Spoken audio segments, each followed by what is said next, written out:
All right, Scott said he wasn't ready, so we are recording now. Welcome to Gorilla Play Radio. I'm Daniel Correa, along with me, Scott NDX. And joining us again, we got the Boobs, who is now making his home in a new state, and Aaron. I gotta make sure I put the Aaron Kendrick out there, the working man out there working right now as we speak. So. Yeah, not like that poser Aaron Kendrick that we used to know. Oh man. So holy crapola, we're getting 1 week away from the Survivor Series weekend, which is going to be kicked off with NXT War Games. Holy crap, I'm excited for that. Holy shit, hell just froze over. I think that's why my apartment's so cold. We're talking about wrestling to start with. I know. I figured we talk about wrestling right now while we got all four of us here, because who knows what may happen. Aaron may go run off and have to go deal with somebody in the lobby, or I don't know. Boobs may have to go down to the the corner store. Aaron, Saito suplex. Just use the Saito suplex. No, I'm gonna hit that dragon suplex off the ramp on. Yeah, that Kobashi suplex. Shoot, burning hammer? Nah, too much. Well, we're bringing Kobashi in. It has to be the burning hammer. Dude, I saw. Throw him in a corner and chop him 47,000 times. Oh God, I saw a video. Tell him about the video I sent you the other day. The one with the suplex, the double underhook, basically, yeah. Yeah, the dragon, when Misawa dragon suplexed Kobashi off of the stage. Yeah, it was like a little ramp that led up to the ring and off the stage down to the floor. Oh my God. And I've seen most of the. I have a DVD of the Misawa Kobashi series. It's a bootleg, but I still have it. Then you know that Kobashi took that bump. Mm-hmm. That was ugly. It was a very ugly bump. Oh no! If anyone has seen anything from their All Japan days, they didn't skimp out. That is probably the series that most people can compare most feuds to. Will be that if you've watched a lot of Japanese pro wrestling. That is like the culmination of some of the greatest wrestling you've ever seen. I have actually I've been really getting hooked on some of the older Japanese wrestling. Like I've been watching up some stuff on Misawa and Kobashi, Manami Toyota. Like I've really been upping my game on the Japanese wrestling lately. Well, shoot. I mean, we got the big news in the past week or so of Jericho is going to be facing Kenny Omega at Wrestle Kingdom. I still don't give a shit. Dude, I marked out. I'm sorry. If this was 10 fucking years ago, it would be a different story. Hell, 5 years ago. But come on, it's Jericho now. True, but still, I marked out. Slow. I still marked out. And then this week we also had the debut of the 30 for 30 series with Ric Flair. Oh my God! Did anyone see that? I did, yeah. I haven't. Yeah. I haven't seen it. I've been looking all over the internet and I can't find anywhere where I can watch it. Yeah, I'm sure they have a way to watch it through ESPN's website if you log in with your cable provider. Yeah, I don't have a cable provider. So it just all depends. I don't know. There probably is other ways of doing it. But remember, I got rid of my cable because it cost too fucking much. Because fuck you, Spectrum. Yeah, that's why I'm saying there's other ways, quote unquote, air quotes, that you can't see because I'm not on camera. But God, no one wants to see that right now. I mean, hey, Daniel. Yeah, but yeah. So there, it was pretty good. I mean, Ric Flair and Boobs. I know that you are like the biggest Ric Flair fan on the planet. But I think that would be the 10,000 women he slept with. That probably true. Allegedly, yeah. He addresses it. He addresses it a little bit, but he is not a good human being. But he's still a hell of a wrestler, and a few wrestlers put him over for being pretty selfless in the ring. And I was like, okay, that's. So if Ric Flair slept with one woman a day for over 27 years, he would have 10,000 women. reasonable to believe that shit happened, considering how old he is and how he's a fucking whore. Yeah, but come on. Like, that's... You think this guy has slept with 3 or 4 chicks at a time? Yeah, no, they actually addressed, even, they have his ex-wives interviewed on there, in this thing. It's pretty crazy that they knew all this stuff was going on, and eventually, it destroyed marriages, because he just couldn't be faithful. He also claimed not too long ago that he was hooking up with Halle Berry, and she shut that shit down. I don't know. Whatever. So, but yeah. Whether she wrote Space Mountain or not. And he did admit to sending a picture to Tori Wilson at one point. I wouldn't put it past him. I mean, I wouldn't put it past me to do something like that. I was about to say, I expected to send a picture of Tori Wilson too. I mean, Tori Wilson. What do you have to lose? She's not even my type, and it's Tori fucking Wilson. Your freedom. When we saw her... Hey, it wasn't illegal back then. It was just annoying. Oh, okay. Now, when Daniel and I were at WrestleCon in Orlando, and I saw Tori Wilson... You sent Daniel a dick pic. Daniel, do you need me to call a therapist? Oh, God, help me. I saw Tori Wilson in person at WrestleCon in Orlando, and she is like the most amazing physical specimen I've ever seen in my life. Yeah? Well, I saw Ashley Massaro at Comic-Con, and I had to walk away as fast as possible. She kind of looks like a crack whore. Kinda. Yeah, I mean... There's one guy who was talking to her, and it was out of pity. You tell it was out of pity. Like, apparently she has a comic. You know, for fake titties or something. It's just really bad, man. I can't help it. They're just poor. Started out when you're that small and your tits are that big, there's something wrong. Yep, started out as pro wrestling. Yeah, no, it's involved. It's all good. Technically, it is. Technically, it is. And again, if you want to go with that. If you want to go with that route, then speaking of leaked photos, Paige is rumored to come back on Monday. And nothing of value was gained? Okay. I just figured that I'd throw that out there. I had a feeling that was going to be the response. Raise your hand if you're a huge Paige fan for her actual wrestling, and not because she's some weird goth chick. Did anybody see the updated poster for Survivor Series? The fact that AJ won? No. The fact that they're showing Team Angle having 4 men and 1 woman, and Team SmackDown having 4 men and 1 woman. What? Really? Because it was announced that John Cena was number 5. So unless John Cena's getting a sex change, I don't think that's going to work. The poster I saw had Charlotte Flair on Team Angle on Team SmackDown. Let me look it up. What the heck? No, because they have a women's title match, or not women's title match. The women's champions going against each other. Then they're giving away the fact that Charlotte's going to win Tuesday. Interesting. If that's a leak, damn. No, that's an onion.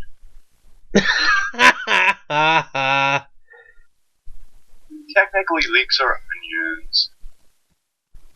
I don't know. I don't know the determination between the two, but that was still kind of funny. I gotta say, I'm easily amused. I like that one. Yeah. So, AJ, I glossed right over that. AJ Styles won the freaking WWE title from Jinder Mahal, and now randomly he gets to fight Brock Lesnar and die. Yeah, honestly, my hunch is that Brock Lesnar saw that what they were gonna do at Survivor Series, laughed and said, "Put the belt on someone else." I bet you that's what he did. Or maybe they realized they were not going to make any money off of Jinder and Brock. Yeah. So, I don't... No offense to Jinder, but... That would have looked bad. Great match. Yeah, I know, and it's 2 champions. Honestly, it's still going to be a bathroom break match for me, because it's Brock fucking Lesnar. Yeah. I saw a posting that basically was asking people, what one word describes Brock Lesnar for you? And I put over fucking rated. So Oh, that's... Leave it to Daniel to hate everything. Yep, damn right. But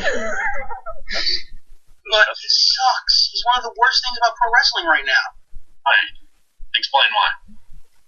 Because he has one fucking wrestling move, and it's not even a good one that he hits. He doesn't actually wrestle an actual match. The only good match he's had since he's returned has been Samoa Joe and SummerSlam.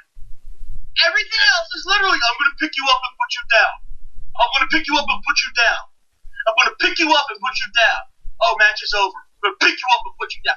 Fuck you, you has-been motherfucker. You actually could wrestle 20 years ago. You were actually one of the best fucking guys in the ring, and this is the fucking shit that you pull.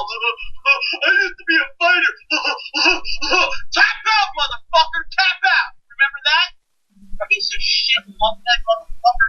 Can't fucking wrestle for shit. Actually, no. It's even worse. He can wrestle, but he won't fucking wrestle. That's the fucking disrespect that he has for the business. It's a paycheck for him. Fuck him. Okay, but doesn't he draw money? Not from me. Well, he draws money. And that's the problem. People are that fucking stupid, and they've sold into this bullshit like 15 super runs into the mat. It wasn't fun when Angle did it. It's definitely not fun when Brock does it. That's your opinion. Yeah, and a lot of people seem to be going towards that opinion lately. Yeah, I'm leaning to that myself, too. More people are paying money to see those suplexes. You're sure they're not just watching the rest of the fucking show? You think people are not tuning in to Survivor Series because it's Survivor Series? No, it's going to be Brock Lesnar. Who gives a shit about Brock Lesnar? Instead, we're getting, the return of Kurt Angle. We're getting fucking John Cena. We're getting a lot more people that are a lot more entertaining than that lunkhead piece of shit motherfucker. I don't give a shit how much money he makes. I only give a shit about how much money I'm paid, and none of my money goes into a Brock Lesnar match. Ever. I regret not walking out of SummerSlam last year. That shit between him and Randy Orton was one of the worst things I've ever seen live. Okay? And I saw a guy break his neck in the ring. Yikes. Well, people still pay to see him. And they're fucking morons. They need to be hit in the head with a brick. All right, Meltzer. You sound like That's his opinion on Brock, too? He thinks Brock's a piece of shit? No, he thinks that anybody who doesn't share his opinion is wrong and stupid. This is one of the few times I'll agree with Meltzer. No, it's not that. Just they're fucking wrong about this. Because if it's about pro wrestling, then Brock Lesnar is the exact opposite of what that is.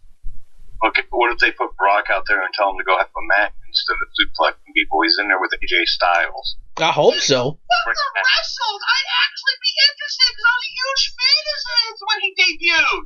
Maybe Those 2-3 years he debuted and wrestled, shit, the moment he beat The Rock for the title, I cheered.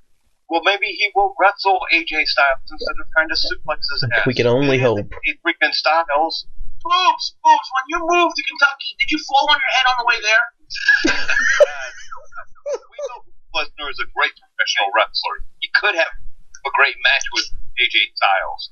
Again, Boobs, on the way to Kentucky, did you fall and hit your head on the way there? And besides, this is rumored to be one of his last date this year, so he may go out and have a great wrestling match. But we don't know. We gotta watch and see. You can't just make an assumption. Really? 5 years worth of his fucking matches, and I can't make an assumption? You know what happens? 5 years of literally the same shit over and over again? Now why? You know what happens when you assume? Become the to make an ass out of you and me? Allison told me that one time. Gosh. Well, we'll see what happens. I mean, I don't have hopes. I mean, if the match blows me away, I will fully admit it, but I don't have hopes for it. Yeah, I had less hopes with Jinder being involved.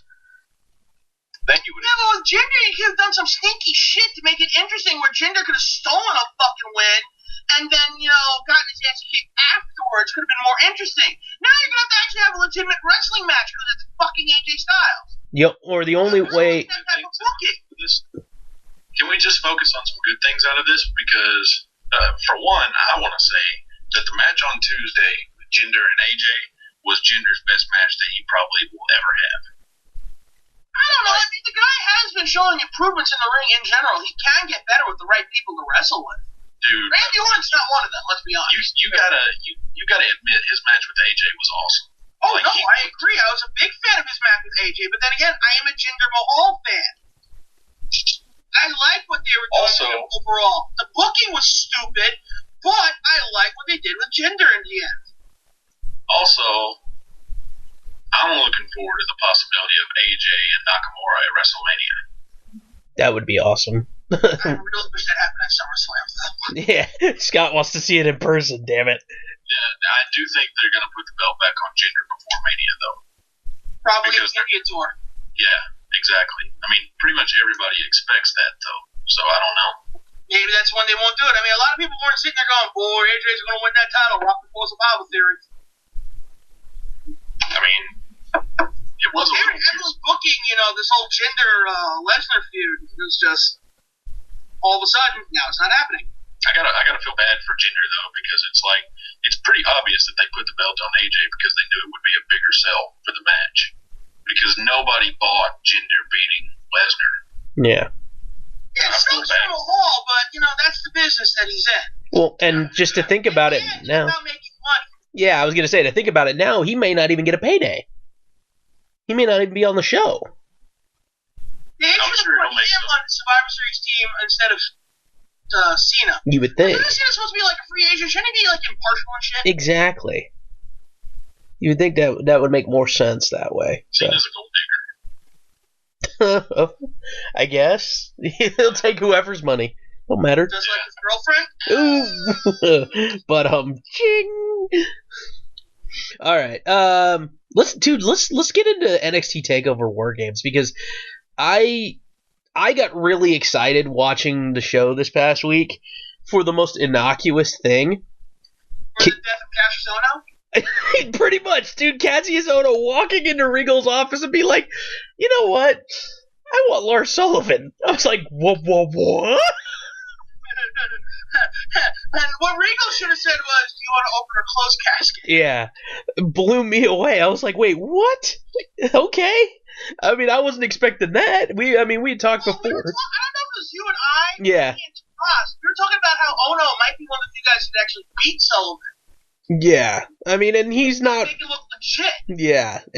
And we were talking previously about how maybe Sullivan would go 2-on-1 against Danny Burch and Oney Lorcan. Yeah, the Baldies. Thank you. I like that nickname.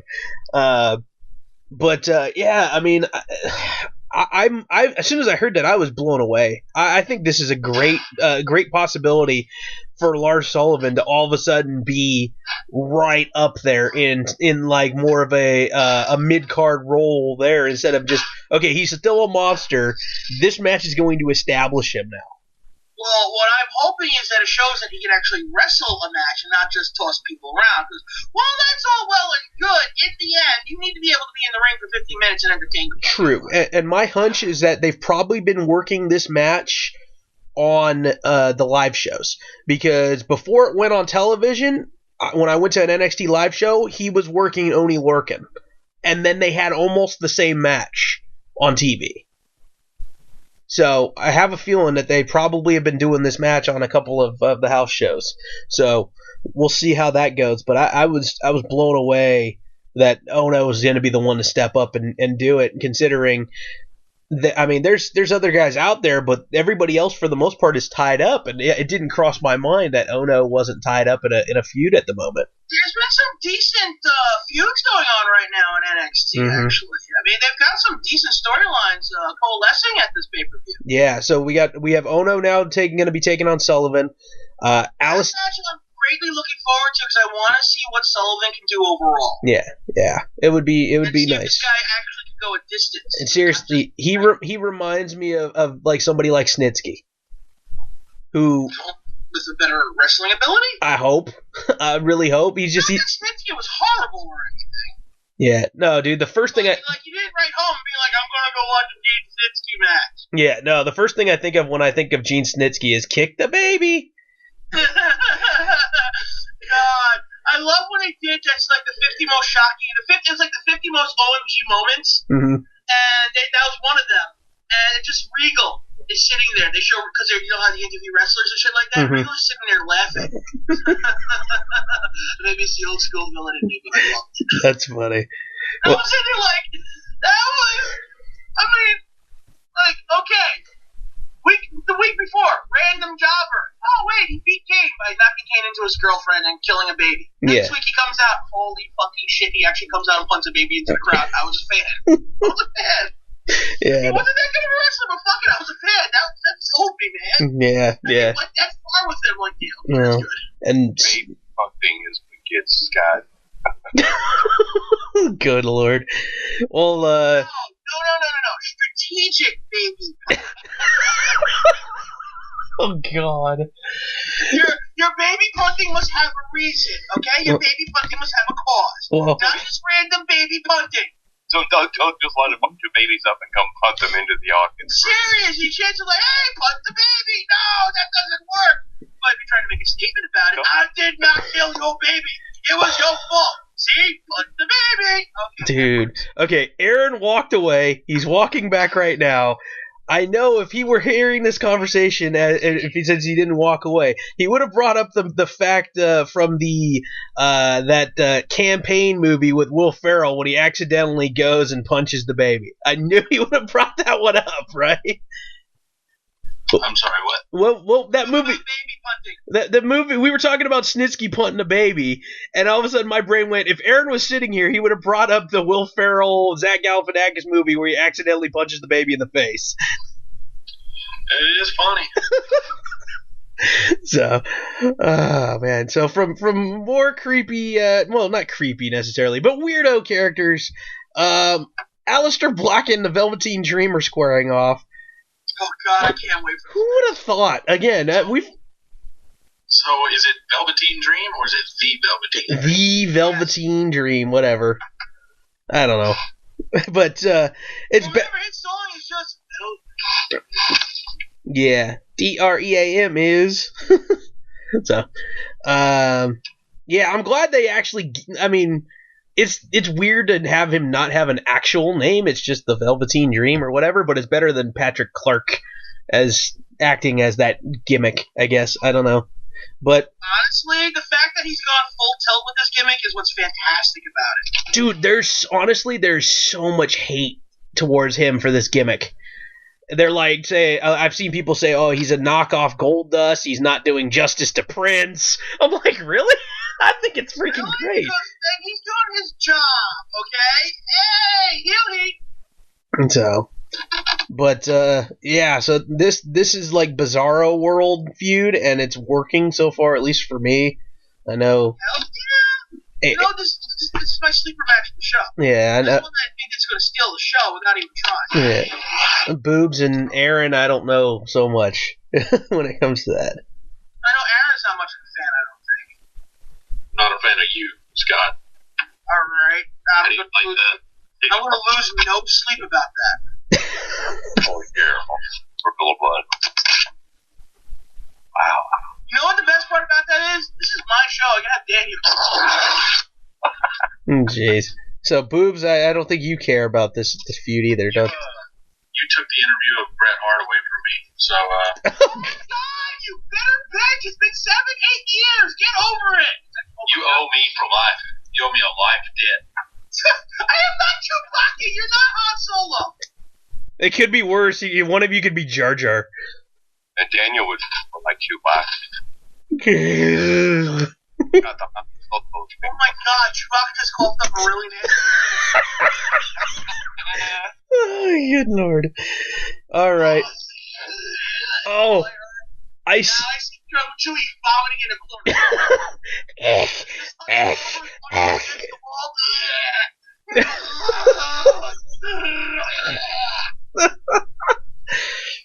Just Han in the cockpit going, wait, stop drinking that Wish shit. there was a way to make that a sound.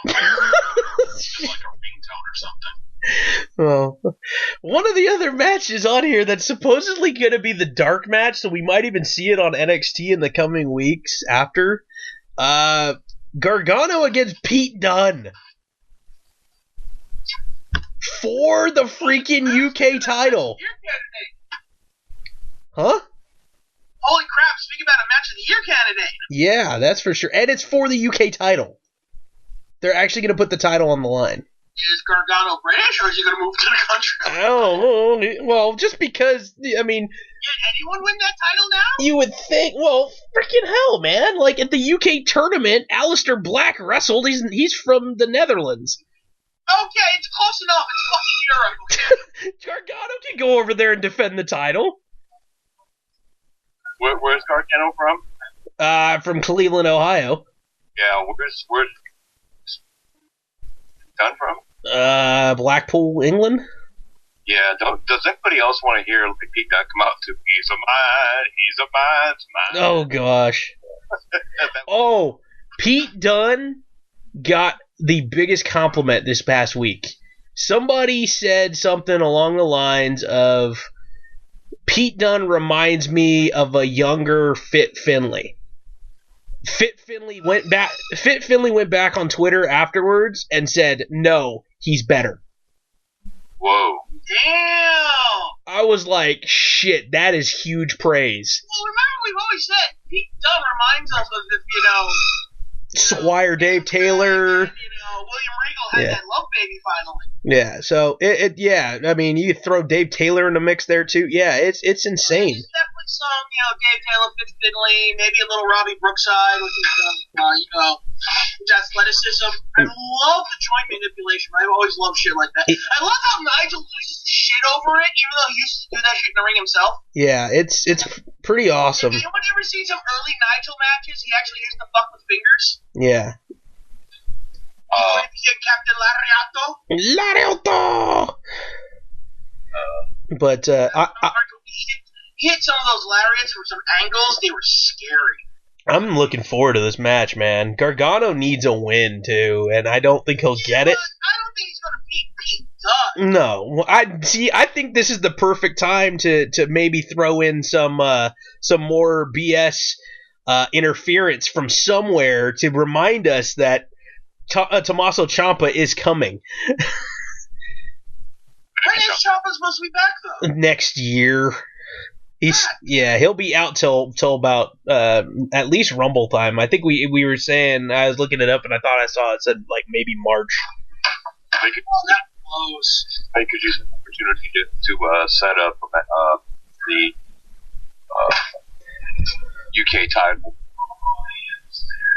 So, question: have they spoken about making the UK title some sort of permanent on one show or another, whether it be NXT or 205. even 205 Live? Because that went pretty well, I think, actually having them on 205 Live. So a lot of them are in the same weight bracket. Yeah. We would also add. And even though Tyler Bate lost to Enzo Amore, I actually really liked the match they put on together. No, I did too. I thought it was one of those things where it was funny watching that segment. I'm sitting there going, why is Tyler Bate second to last? And then he puts his fist up, and I'm like, oh, he's gonna pop him in the face. And then I thought to myself, they didn't introduce Joseph Connors. And like that was, I think, the what I took away from that. I was like, damn it, Connors didn't get his couple of minutes there, man. I like psychopath Crispin Glover with no ear. He got to wrestle though. Yeah, he did awesome though. I like that. There was a great line. Although I was trained by Finn Balor, that's where the similarity. Yeah, I gotta say. That was actually a really tight response. Yeah, Devlin. Yeah. I was like, even though he looks just like Finn Balor. So supposedly there is a new 4-man faction that debuted at an NXT Live event in Florida. The faction is Marcel Barthel. What the fuck that is? Okay. Fabian Aichner. Dude, they're pushing Aichner, aren't they? Yeah, well, Marcel Barthel, to my knowledge, is one of those guys from West Side Extreme Wrestling over in Germany. Uh-huh. And more than just Alexander Wolf. Oh, my gusta. Well, and here Crowds need some love. Here are the other two. Donovan Dijak Ooh. and former tag team champion of NXT, Buddy Murphy. Really? Yeah. So, I remember Steve Cutler because Buddy Murphy's been teaming with him on the I don't know. house shows. Well, so here's the thing. So Marcel Barthel was formerly known as Axel Dieter Jr. in West Side Extreme and then in Progress. He's been tag team champions over there. He was the Unified World Champion of WXW as well. He was part of a faction called Ringkampf. So, but Donovan Dijak, I have a feeling you're butchering that. probably. I think that's kind of awesome that they're so. I mean, Barthel and Dijak. Maybe they're doing some sort of foreign legion type thing because I know Eichner was actually born in Italy, I believe. Well, in Buddy Murphy, isn't he like a Kiwi or an Australian or something? So I think he's Australian, and the other one's the Kiwi. No, I think he might be the Kiwi. I don't remember where either of them are from, but I think that's kind of awesome. I was a big fan of Murphy and Blake, you know that.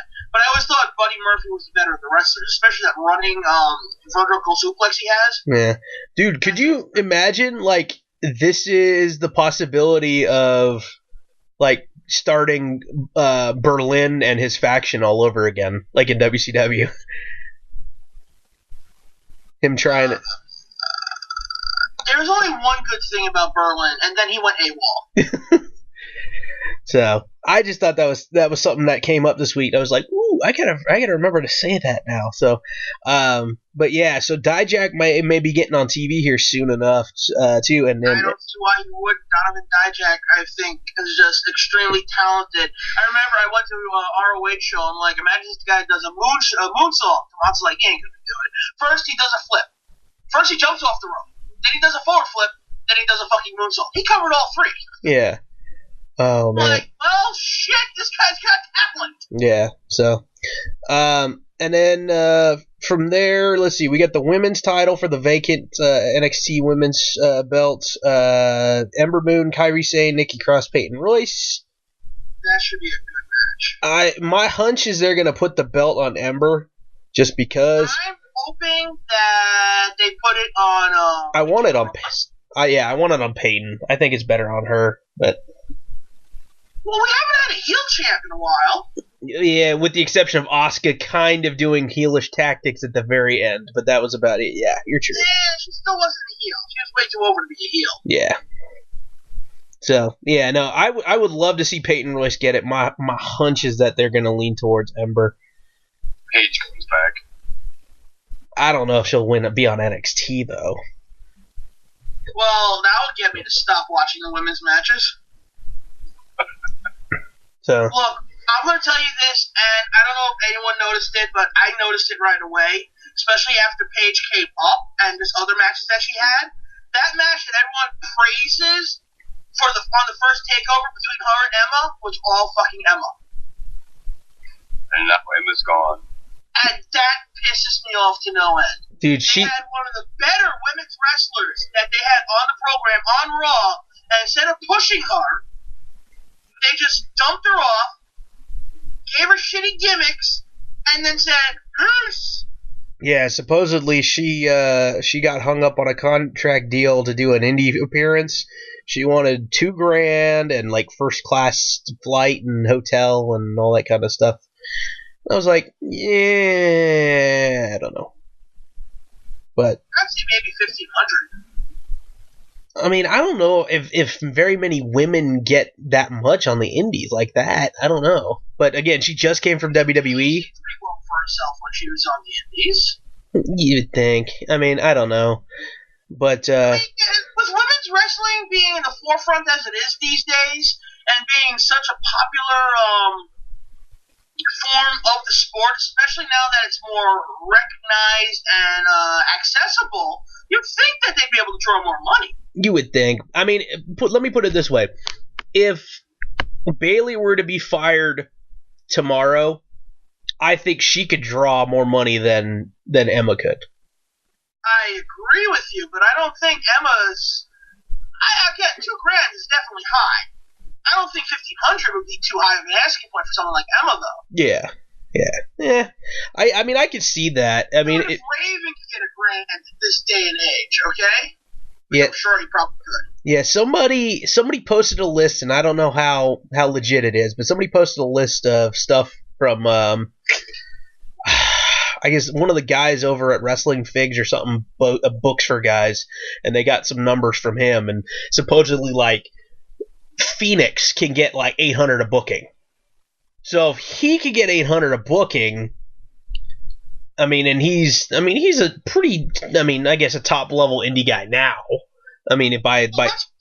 Before we didn't know who Phoenix was. Yeah. Because not many of us watch AAA. Yeah, but Lucha Underground now has boosted his stock in the American market. I think Johnny Mundo, Johnny Impact, John Morrison, John Hennigan, whatever fucking name he goes under, the dude could make 2,500 appearances. Oh, no doubt. Because the dude is top tier indie talent, and he's going to be a draw for anyone. You know? So. And I think Taya Valkyrie can make a good grand easily, especially with what she was doing in Lucha Underground, bringing her name out there to the forefront. Yeah. Speaking of, we have good news about that later. Okay. So from there, Boobs, do you want to put any input on the Fatal 4-Way for the vacant title? I don't care who wins, though, as long as they get a champion. Yeah, that's true. Vacant has had the title for way too long. But I'm gonna be honest. Whoever wins it has huge shoes they have to fill. Damn right. Yeah, but let's be honest. At least the ones that they have wrestling for it now are much better wrestlers than they were 6, 8, 10 months ago. Very true. Yeah, because having Nikki Cross there now in the full time, Ember Moon's very good. Kairi Sane is insane, no pun intended, and maybe a little pun intended. Peyton Royce has come a long fucking way, but you know what? So has Billie Kay when she wrestled that match on last show. Yeah. Like, she's really come a long way too in the way she wrestles. Peyton Royce is better, but I'm glad Billie Kay's still sticking around, and I hope they come up as a duo. I really do. Because whatever show gets them is going to benefit from having both of them on their show. See, now I gotta ask, because the comparisons always come up, at least from people I've talked to online. Billie Kay and Peyton Royce or Lay Cool? You know, I'm going to have to go Billie Kay, Peyton Royce. As much as I like Lay Cool, and I really like Layla L, but she was not a great wrestler. Yeah, I think wrestling-wise, the duo works better together. Iconic works better, yes. Yeah, I mean... character-wise, they're still got a little growth to do. I think the way they play with each other is great. The way they work with other people, they cheat very well, at least. Yeah, and again, the silly little things that they did, like the simpleness of like doing stuff like that, is reminiscent of the Piggy James whole issue. Yeah, without going really stupid. Without going too far, yeah, and I think that has to do with the main roster compared to NXT as well. How dare you call her Piggy?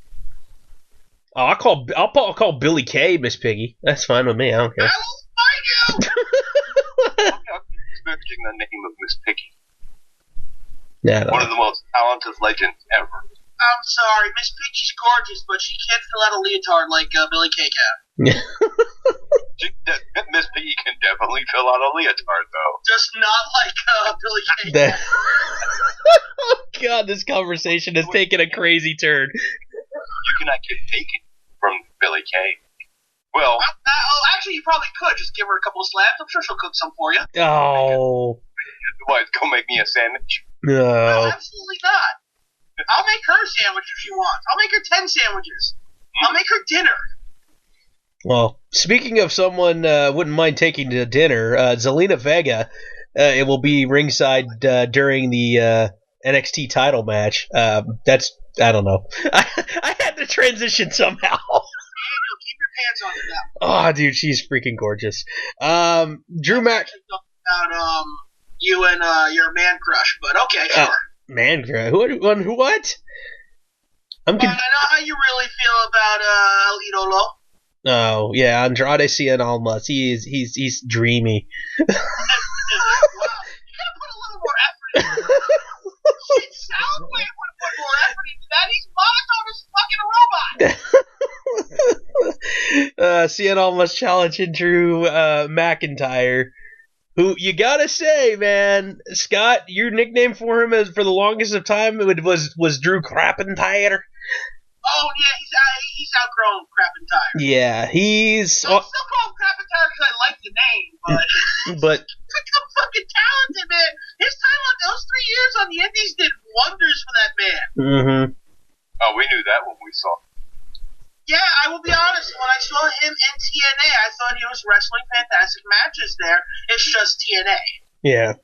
And then, again, being the Evolve champion for a while and Evolve Tag Team champion for a while, yeah, he got used to working more of that gritty style, too, and it shows. I want to say this. I also like the fact that they're finally calling his finisher the Claymore. Mm-hmm. Exactly. Yeah, he's... this match, honestly, I know it's supposed to be the title match. It's not the namesake of the pay-per-view, though, so it's kind of been flying under the radar, and I think this match is actually going to be the show stealer.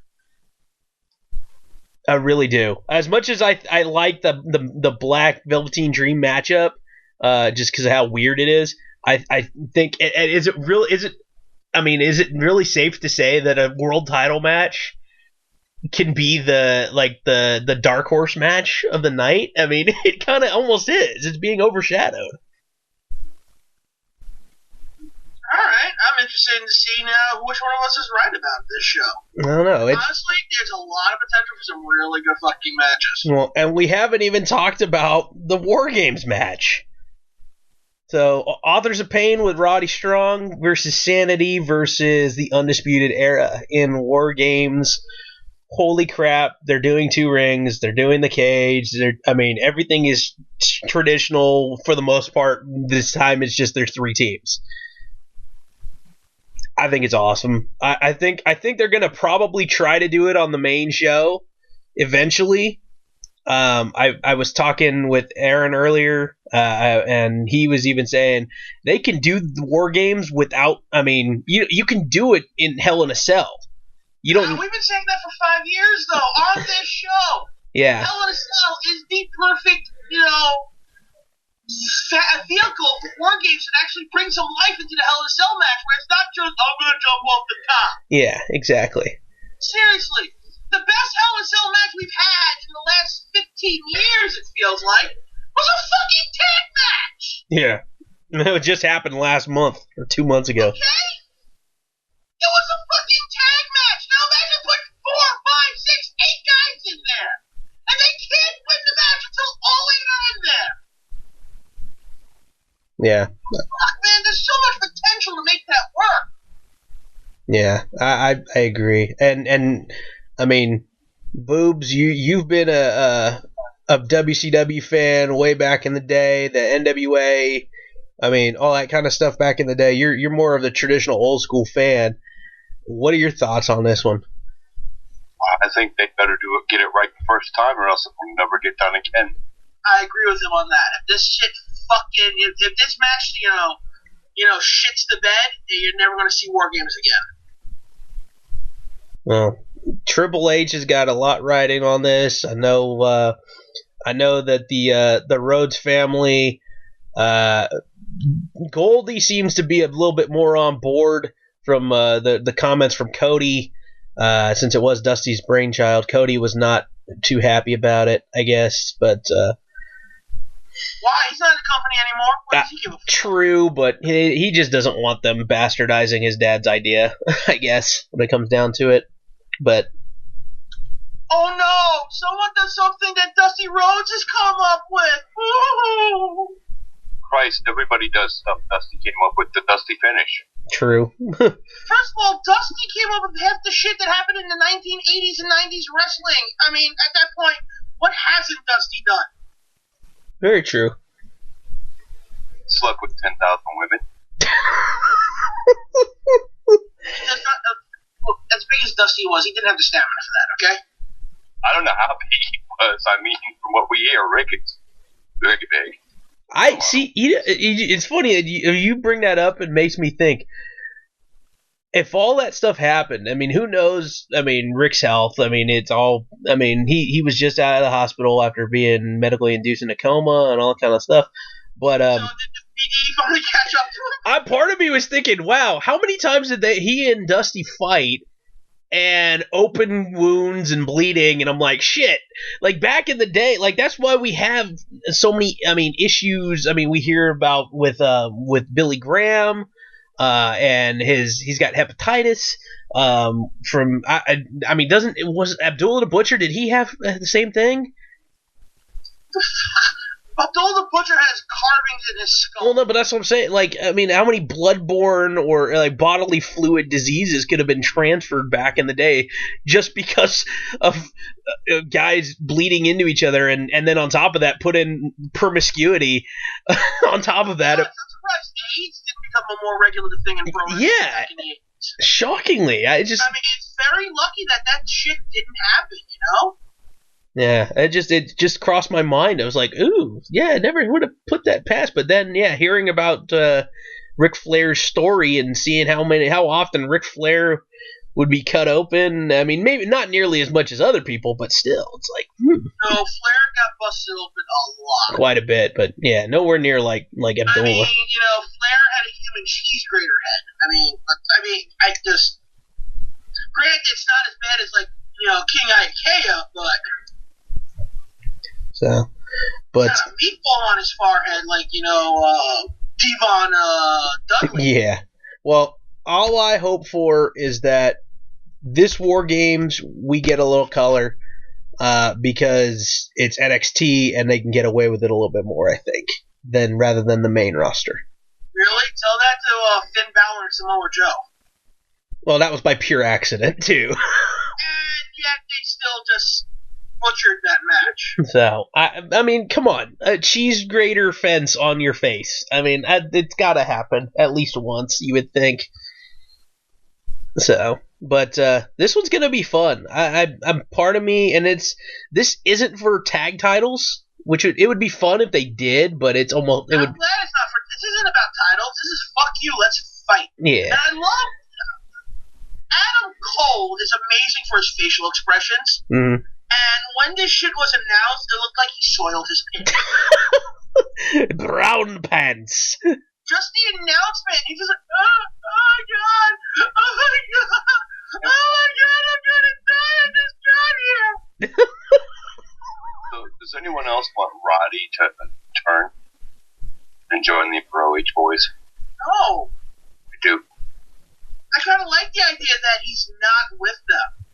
I kind of like the idea that this might lead to, you know, Paul Ellering being his manager. Ooh, that would be fun. Then Roddy doesn't have to talk. That's my point.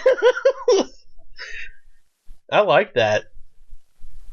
And then you have like... We all bring them up as a trio onto the main roster. Roddy goes for your singles title, and the Authors of Pain, you know, go for the tag titles. And Paul Ellering does all the talking. Shit. Why can't you have the Messiah and the Backbreaker as, you know, a chapter in the Authors of Pain? Nice. I like the that. Book of Pain needs an action chapter on Backbreaking, and Bane's not around. But at least it ain't the Book of Death. I like the idea of that, though. That's a really good prospect there. And, I mean, in all honesty, Cole Fish and O'Reilly can be on the main roster tomorrow. You could have debuted on the main roster and still got fucking over. They did it in New York. Yeah, I mean, and Sanity, in all honesty, Sanity could do the same. Like, Wolf is the one that's, like, still up and coming in that group. Yeah, he doesn't have very far to go, it looks like. Yeah, he's one of those guys that looks like he can learn on the job release. Yeah, he's come a long way in such a short time. And Killian Dane, they thought so highly of him, again, right at the start. Big Damo. Yeah. Trust me. I touted him for how long before they actually hired him? Well, and they put him in the Andre the Giant Memorial Battle Royal. Mm-hmm. So, I mean, it's one of those things where I think that those guys, I mean, basically everybody in this matchup could end up being on the main roster. Yeah. So, It's pretty crazy, dude. I'm looking forward to this. The card looks awesome. I feel bad because Survivor Series is the next night, and I don't think it's gonna. It looks so bad in comparison. Yeah, it's not gonna be the greatest. Here. I'd like to point out, if we're going to talk about Survivor Series, I want to talk about the evolution of Enzo Amore into a more than competent wrestler, but I don't want to say in-ring talent, but an extremely competent wrestler overall, because his character work as a heel is much more believable than as a face. Mm-hmm. And the shit that he's been doing in the ring, because he's been wrestling such good wrestlers, he's been getting better. Yeah. And it's showing. Yeah, and he's also really fantastic at selling too. So, I mean, he's been coming off as, well, honestly, he's one of the reasons why to finally watch 205 Live on a regular basis. Mm-hmm. And Enzo's going to go against Kalisto again for defending the Cruiserweight title. I want to see if I'm the only one who thinks this way, or if I'm going crazy, that Enzo Amore is really coming into his own and finally becoming the talent compared to what Big Cass was. Yeah. I still want somebody to shoot the mic in his throat. Well, he's doing his job. He's doing his job, remember? Yeah, beforehand when he was a babyface, if somebody wanted that was wrong. No, it wouldn't have been wrong. It would have been beautiful to see somebody shove that. Somebody needs to shove it up his ass for a mic here. I don't like Enzo. I never will. But that poor poop emoji. The most disturbing human being I've ever seen in a ring. I want him gone. I really do. I don't like him. I don't like him with. After all the crap that we went through with him and the wearing out every damn thing. Yeah. I'm sick of him. I want him gone. I want someone to shave his beard off, shave his stupid mohawk off. I want them to take his leopard print tights and shove them up his ass with his microphone. I want to send him this fucking interview right now to show how good a heel he is. Him to be violated by Kevin Spacey. Oh, jeez. All right, moving on. Let's see. The tag team battle, the Raw champions, Cesaro Sheamus versus the SmackDown champions, Jimmy and Jey Uso. I'm officially pissed off because I really wanted to see Rollins and Ambrose against the Usos. Well, here's the fun part. I think they're going to add one more match to this. It might be a pre-show, but I think they're going to add one more match, and it's going to be the Shield versus the New Day 3-on-3. That's not what I want. I just said what I want. I know. Did you not hear what I wanted? I know. I want some of these. Oh, Aaron. I don't want these nuts. Aaron's back, and he has cookies. Cookies. So how hot was she? Oh, this is for me. I went to the bathroom and saw how I looked, and I said, man, I need to win you over. So much for your diet. Yeah, I fucked up earlier today and ate pizza, so. Today's your cheat day. Pizza will kill you in moderation. Not the pizza he eats. What does he have, a pie to himself? Basically. Domino's, what is it? The Philly steak and Alfredo? That's not real pizza. Scott, I live in South Arkansas. Yeah, he I live in Arkansas. I don't have real pizza at my expense.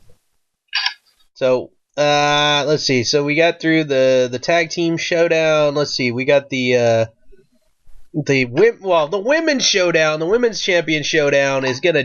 I mean, who knows? It could change. Theoretically, because of the quote unquote posters that we've seen, but it's supposed to be right now. Currently, Alexa Bliss from Raw taking on Natalya from SmackDown. Who knows? Might change. I don't know. I kind of want Natalya or whoever's on SmackDown to win because I think Alexa Bliss needs to be taken down a peg. Never. Of course you do. Never. Alexa Bliss forever. Okay. I am a Bliss fan. Let's see. The mid-card... Unfit Bliss fan. Yeah. the mid-card title battle. The Miz taking on the U.S. champion, which as of right now is still Baron Corbin. But Did Rollins really want to look forward to that match? no, not at all. But here's the thing. Supposedly, okay, again, I'm looking at the Almighty Wiki. So grain. Vince is defending his titles. Yeah, so grain of salt here, but there's supposed to be a match coming up this week on SmackDown, which I don't know if it's going to happen now, because I thought Sin Cara, broke his leg or something on a house show in a match with Baron. I didn't get it. You'd think that would be on fucking Instagram, man. Yeah, well, the picture, here, let me see. I'm going to see if I can find the picture, because it was one of those things where it looks like Sin Cara is going to low bridge Baron Corbin, and Corbin steps on his foot and ankle. Let me see if I can find it. It says it wasn't as bad as initially feared, but let me see. Yeah, this guy isn't Mystico, thankfully. Let's see here. I hurt my finger and the match. Yeah, that was crazy.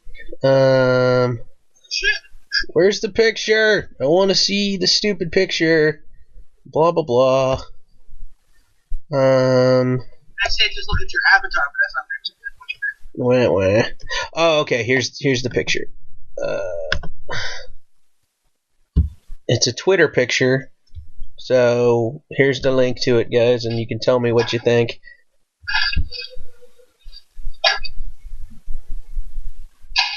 Hopefully that works.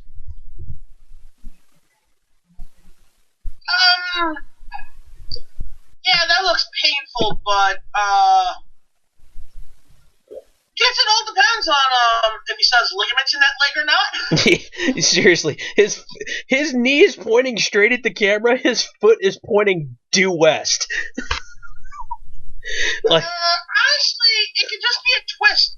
That's really, And so we'll see. We'll see what happens with that. So hopefully, hopefully he's okay. I assume that he's okay from his, text and tweet in Spanish. I can't fucking read it all. But yeah, I really want to see. No matter what, Baron Corbin should win that match and face the Miz. So, plain simple. I think that'll be the bigger money match too. Yeah, just more entertaining. Yeah, exactly.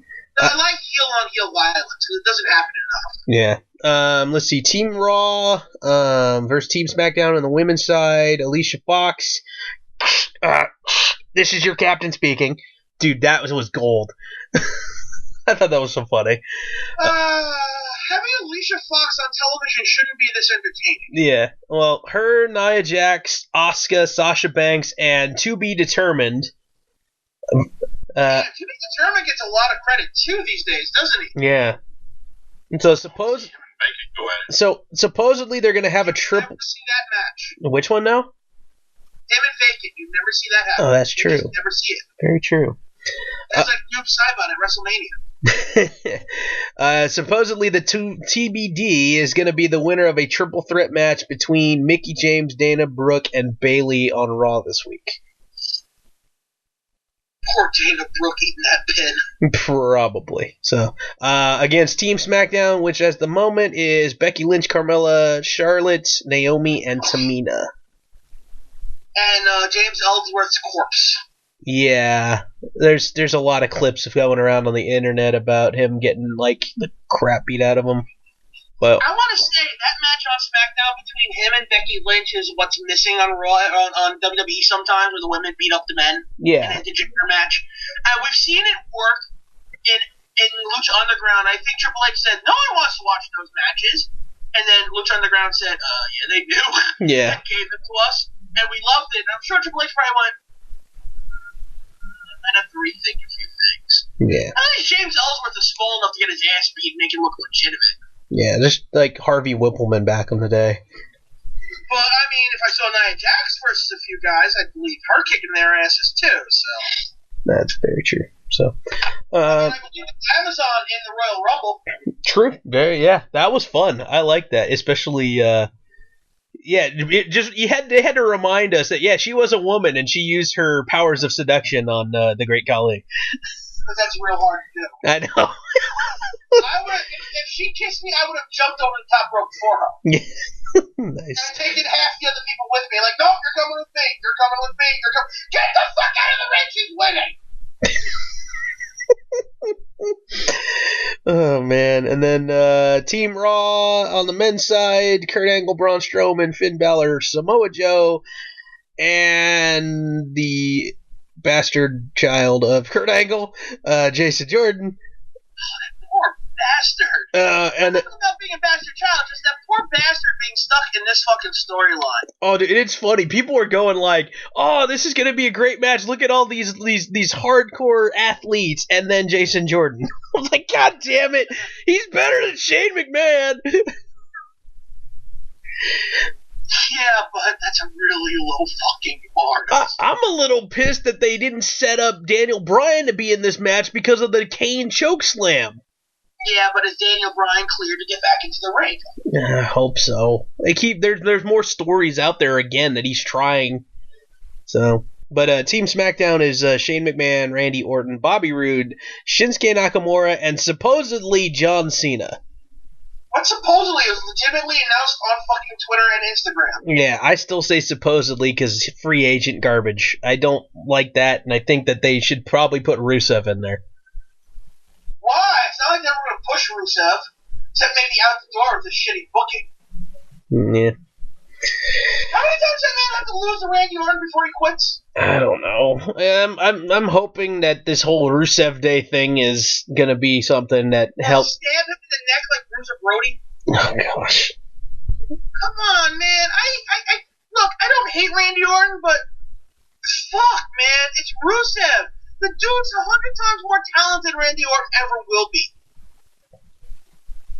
It's not fair. We finally got a big man who can really move well before a lot of these big men showed up that could move well. And he hasn't gotten a push for shit lately. Yeah, I still think they dropped the ball on his feud with Cena and him losing that flag match. Dude, they dropped the ball when he lost the chain match. Back at WrestleMania. Cena didn't need that win. Yeah. Well, we'll see what happens, and then again the main match, the for brand supremacy, I guess, now changed. Brock Lesnar, Universal Champion, going against the WWE Champion AJ Styles. Yeah. Chewy's vomiting in the corner again. Yeah. So again, Jinder Mahal may not even get a payday. So. Sucks, man, because the guy's been running pretty hard with that fucking title. Well, shit, take Cena out, put Jinder in the traditional tag. You know what? Even better, have Jinder do that. Like, Cena comes out and Jinder fucks him up on SmackDown and takes his spot. That would be fun. Jinder loses to AJ, then beats Cena this week. Says, I want to be in that spot. I will fight you for it. And I will beat you for it. John's like, I'll wrestle anyone, you son of a bitch. And then lose. That'd be fun. Jinder needs that big win. Especially with the shenanigans from outside, too. I enjoy the shenanigans, because they're well-placed shenanigans. It's almost how, in recent memory, with the J&J Security with Seth Rollins, or... Yeah, but it's a little more of a... Jinder Mahal at least tries to fight his own fight. Yeah. At first, it's similar to I would say the Miz Taraj, where the Miz will fight his own fight until it's a little too hard. Like no, go.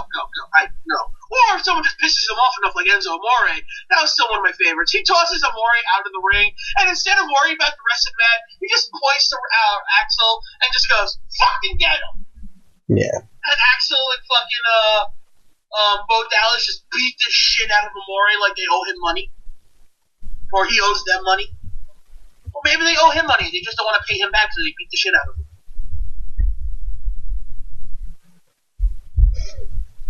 Oh, man. And now silence. Yeah, the sound of silence. So, yeah. So I really love the Miz Taraj, and I love what they're doing with that and giving...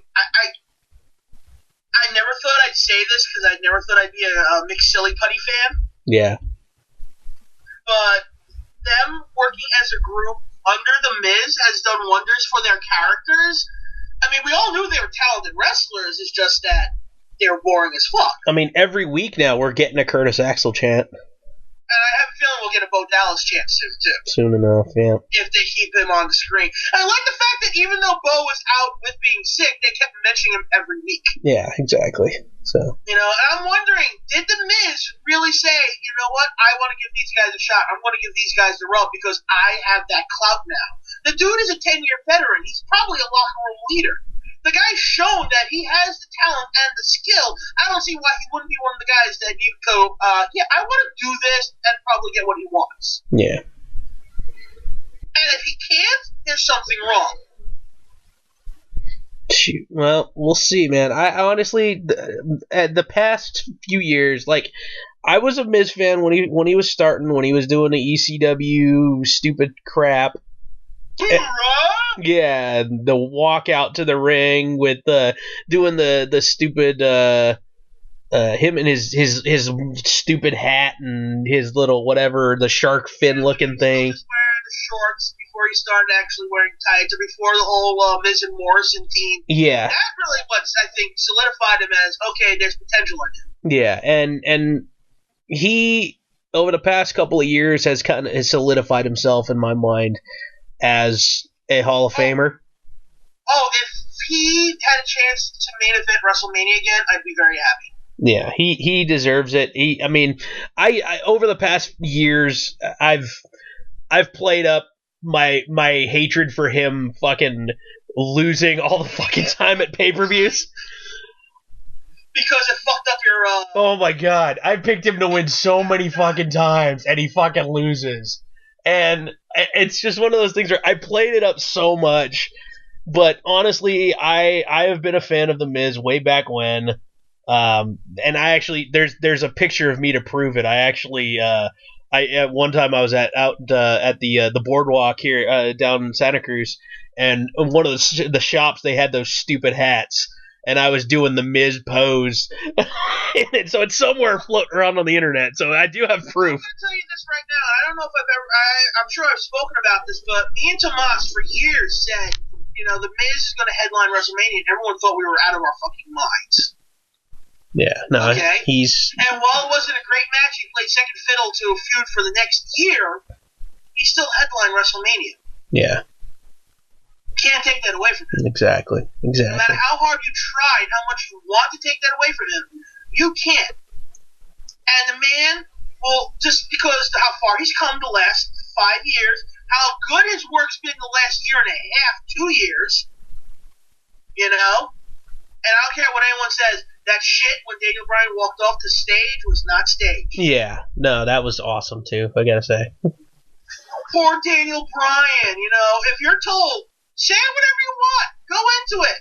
Don't give The Miz the mic like that. The man is obviously talented enough where he can roll with the punches and fuck you up, apparently. Mm-hmm. Shoot.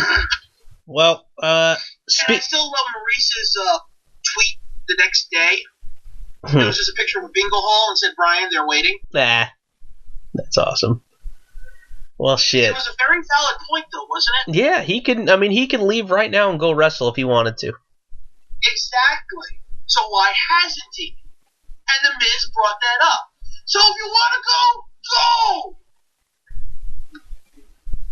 And Daniel Bryan had to walk away because he'd probably say something to get his ass fired. And The Miz just had him by the balls in that promo. Like, we're going to keep them separated, probably, because that's why The Miz is on fucking Raw right now, probably. I wouldn't doubt it. That makes sense. Well, shit. Him and Daniel Bryan can't get along because The Miz pulled no punches in that promo and Daniel Bryan's still a bigger bitch. Not that I don't blame him because he wants to wrestle. But you got to get over that or do what The Miz said. Go. Mm-hmm. You want to wrestle that bad and take the chance, go. I don't want to see you break your neck, man. I don't want to see you die. But if you are that adamant about getting back into the ring, then do it. And you're more quiet now. You produce things. No, I'm totally with you, man. It's one of those things where I want to see him wrestle. I would love to see him wrestle again.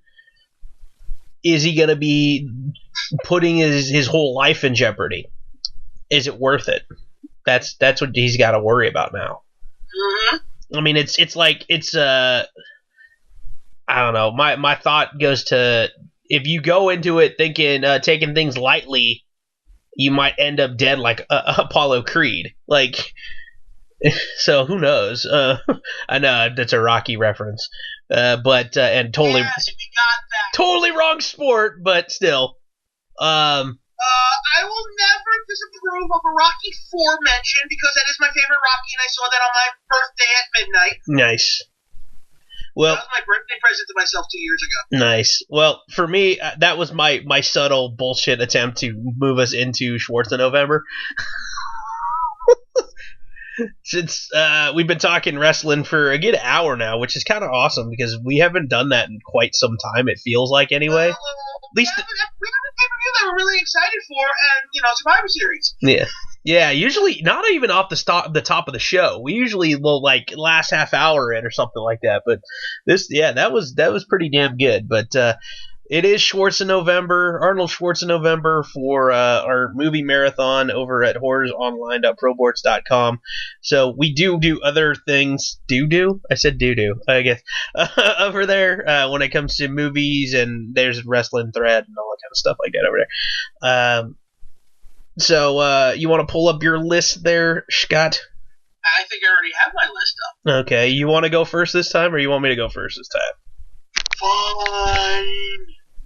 I think I left it off at Hidalgo. Well, let's start off with the top again. Well, that's okay. We'll go through because we're almost we're almost halfway through the damn month already. It's crazy. This month It's only November 12th for me and Boobs.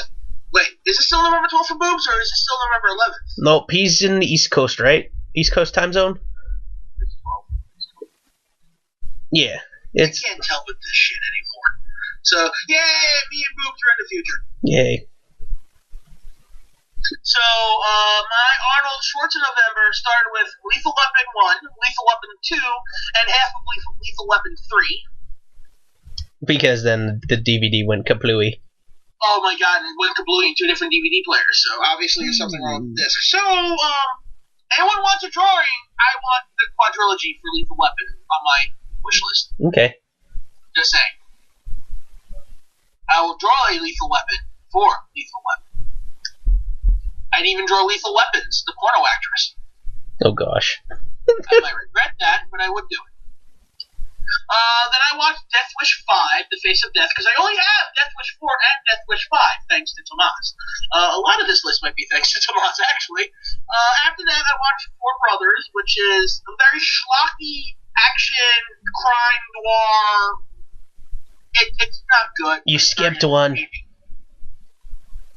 I skipped Hidalgo? Yeah.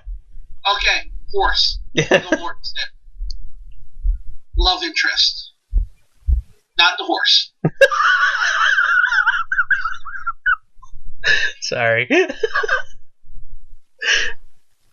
So, yeah. Then I watched Four Brothers. Again, not a great movie, but it's a popcorn, shoot 'em up between, Mark Wahlberg, Andre 3000, Tyrese, and some scrawny white dude. As brothers, whose mother got killed. So, yeah. Then I watched Thor Ragnarok on Sunday. A lucky You watched Four Brothers, and you said it wasn't a good movie. No, I said it's not a good movie. I fucking enjoyed it, though. It's a damn good movie. No, it's not a good movie. It's a very bad movie, but it's a very entertaining movie. It's one of those so bad it's good movies. And my I said I like it. It's enough. My you bastard comment goes that you've seen Thor Ragnarok yet. I haven't. That's your problem. I know. I'm probably gonna go Tuesday when it's cheapy day at the movie theater. He said he'd go last Tuesday. I know. Like, why didn't you go on election day? Were you too busy voting for every Republican in California? No, we didn't have an election this time around, I don't think. So they had at least one vote for all the Republicans. Yeah, it's considering the fact of the state, yeah. But But yeah, no, I was gonna go see it and then just didn't. Just didn't. God, you anger me sometimes. I'm sorry. I want to see it. It was just one of those things where just you get home from work and I'm like, yeah, I don't feel up to it. Don't you? I don't even. Thank God I had election day. Not that I went on election day. I actually took election day off. And then the next day I did RTE training. So I am able to respond to emergencies. Yay. By going, and running away. Call 911. 7 hours to teach. 7 hours. Ugh. And 2 tests. Oh, God. It used to just be 25 question tests. Now it's 2 tests that equal 50 questions. Good Lord. I only got 1 wrong, and it's because I read too fast. I know how that is. Alright, so after Thor Ragnarok, I watched all 4 Toxic Avenger movies because I hate myself. Thank you, Tomas, I think.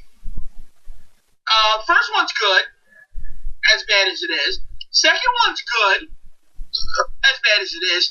Third one can be shot into outer space without a helmet, but it doesn't help because it's only a DVD, so that doesn't really do anything to it. Citizen Toxie, the unrated version. Oh my god, that's so much better than the rated piece of shit that I have. It's literally 20 minutes longer. So 20 more minutes of crap? 20 more minutes of gore and tits. Oh, that's fun. And maybe a vagina in there somewhere. So, yeah, that was very entertaining. You said vagina. Yes, I did. Want me to say it again? If you choose to, it's up to you. I mean, you know. Well, I'm not going to. Instead, I'm going to tell you the next movie I watched, which is Roadhouse. Roadhouse. That's the first time I've ever seen that movie. It's a great movie. It was very entertaining. Very 1980s. And there's nothing wrong with that. Apparently, it was up for 5 Razzies that year. Didn't win a 1 because it was too good to be that bad. After Roadhouse, I watched Reservoir Dogs. And yesterday before work, I watched Men in Black 3 because I've already watched 1 and 2 several times. I've only seen 3 once. And 3 is actually pretty entertaining. Josh Brolin plays a very good Tommy Lee Jones. Oh, is it young? That's young, the one where it's younger K? Yes. Okay, I've only seen that one once. It's a very entertaining film, though, is it not? I don't really remember all that much other than that. Well, now you must remember it by watching it. I demand it. Okay, if I can find it, I hope. Shouldn't be too hard. It cost me 50 cents. Oh, nice. And, oh, no, wait, no, my bad. It cost me $1. 4 Brothers cost me 50 cents. And this morning I watched Fury, completely oblivious to the fact that it was Veterans Day until halfway through the movie. But it felt like after that even more appropriate to be watching it on this day. Nice. Fury is a great movie. I did not realize it was going to be that entertaining. I'm glad I watched it. It's about tanks. Yeah. Yeah, they basically get stuck. Yeah, that last half hour of the film is insane, isn't it? Yeah, there's a lot of action in that. Yeah. Holy crap, I was not expecting all of that. Or Shia LaBeouf being entertaining. Yeah, he's a douche in real life, but in that movie he was pretty good in. A douche in real life, too. I mean, there's a douche there also. Speaking of douche, John Berthold's character. Holy crap, that dude's become a star, hasn't he, since Walking Dead? Yeah. Shoot, man. Well, that's was that your last one there? Well, it was this morning. Okay, and you watched a couple more since, or no? When I went to work? No. Oh, well, I didn't. Before this show. I don't know. I'm stupid. Yeah, whatever. That was a dumb comment by me. Very.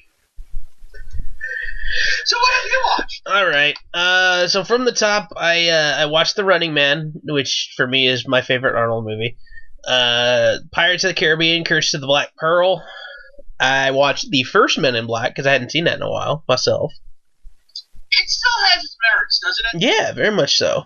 Vincent D'Onofrio is the fucking cockroach. That's what sells it. Yeah, I was like, as soon as I saw him in the thing beforehand, I'm like, hey, wait a minute. And then he looks nothing like himself the whole rest of the movie. I know, it's really good makeup to make him look like he's actually just dead skin falling off his own face. Yeah. But fucked up, isn't it? yeah, well, for me, the last comment of the movie, when he is grabbing all the papers and stuff and looking at things, and he goes, "Hey, we got a hit on. We got to go take a look at Rodman." And she's like, "Rodman? What? That's a really bad costume or some shit like that." I was like, "Okay, that's funny." Not really hiding that he's an alien. I love the cameos, like in the second one where Michael Jackson talking about how he wants to be an agent. Oh gosh. They've always had very good cameos in the films, and I think the third one's a really good closer. They don't have to make a fourth one. I hope they don't make a fourth one. But as a trilogy, I think ended on its strongest movie. I'm gonna have to go back and watch the other two now. So. 2, you could probably go without, honestly. Yeah. No, okay. First half of 2 is fine. When they bring Kay out of retirement type thing, that's okay to watch. No, after Men in Black, I watched the first Mission Impossible film, which is my personal favorite out of the whole series of movies.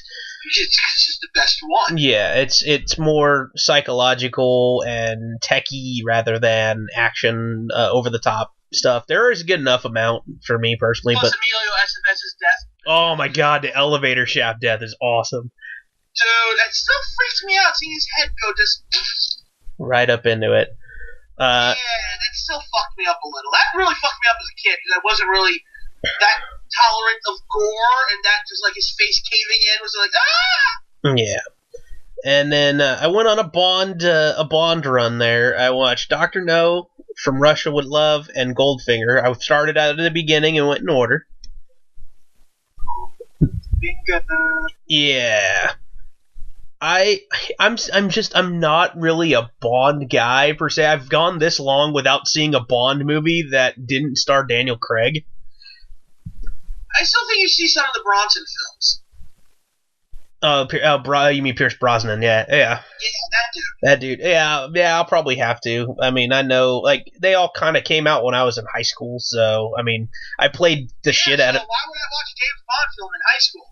Well, I played the shit out of the GoldenEye game on the N64, so, but, yeah. So, yeah, I probably will have to throw one of those on soon enough. After It's GoldenEye, man. At least watch GoldenEye. Yeah, after Goldfinger, I had to get my, I started getting into more of the military stuff. Because I got Call of Duty World War II, so I figured, I mean, what movie to watch more than one that has people killing Nazis, and business is a booming. So you want to hear a funny story? Mm-hmm. I haven't watched this yet. You have not watched Inglourious Basterds? Wow. I've seen the original Inglourious Basterds. Yeah. Not this. Not Bastards. Yeah. And I own it. So this month I'm going to have to try and change that. Yeah. Hopefully, maybe even after this show, since it's still, Veterans Day somewhere. Yeah. I really like this movie. It's just it's very much done in a Tarantino style with the chapters and stuff. Yeah, but I love Tarantino films. So I mean, I love all his films, even Jackie Brown. See, I more than likely next month is the month because we get DV December, and that's probably when I'll watch more of his stuff then, just so that I can knock him off the list then, and I can still watch action movies that I like now that I've seen some of them before, and it's just been a while. So, what of Tarantino's have you and have you not seen? Oh, probably most I have not seen. I've seen the Kill Bill stuff, and I've seen Glorious Bastards, and that's probably, other than Death Proof, that's probably about it. Like, in all honesty. I love Death Proof so much. So, but yeah, no, you mentioned. I don't get the hate for that movie at Yeah, all. you've made mention before that there's a lot of those movies I have to at least watch once, if not multiple times. So, but somebody, I can't remember who it was, posted the full scene at the very beginning. I don't know when the scene is, but Samuel L. Jackson and the Say What Again, that whole sequence, I was like, okay, I can get behind watching this now after seeing that little 5-minute sequence. Say what again, motherfucker? Yeah. I can. Does Marcellus Wallace look like a bitch? Yeah. Dude, somebody, I don't know if I said this to you or not a while ago. Somebody put a matchup, and it literally is like it's the scene from Grease where they're singing at the very beginning, the whole tell me more. Well, somebody put that, it says tell me more, does he look like a bitch? I was like, it made me laugh. I was like, okay, that's funny, that's pretty good. So, but yeah, so I got Inglourious Bastards in.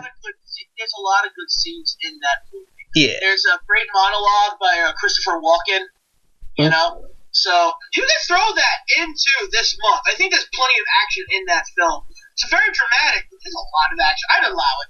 Okay. All right. Well, from Inglourious Bastards, I jumped over into, I mean, again, this is kind of borderline because it's kind of a quote-unquote love story. Deadpool. There's plenty of love in action movies. Yeah, so I'm just saying. I mean, even to a point where he even says it's a love story, and then he says it's a horror movie, and then whatever.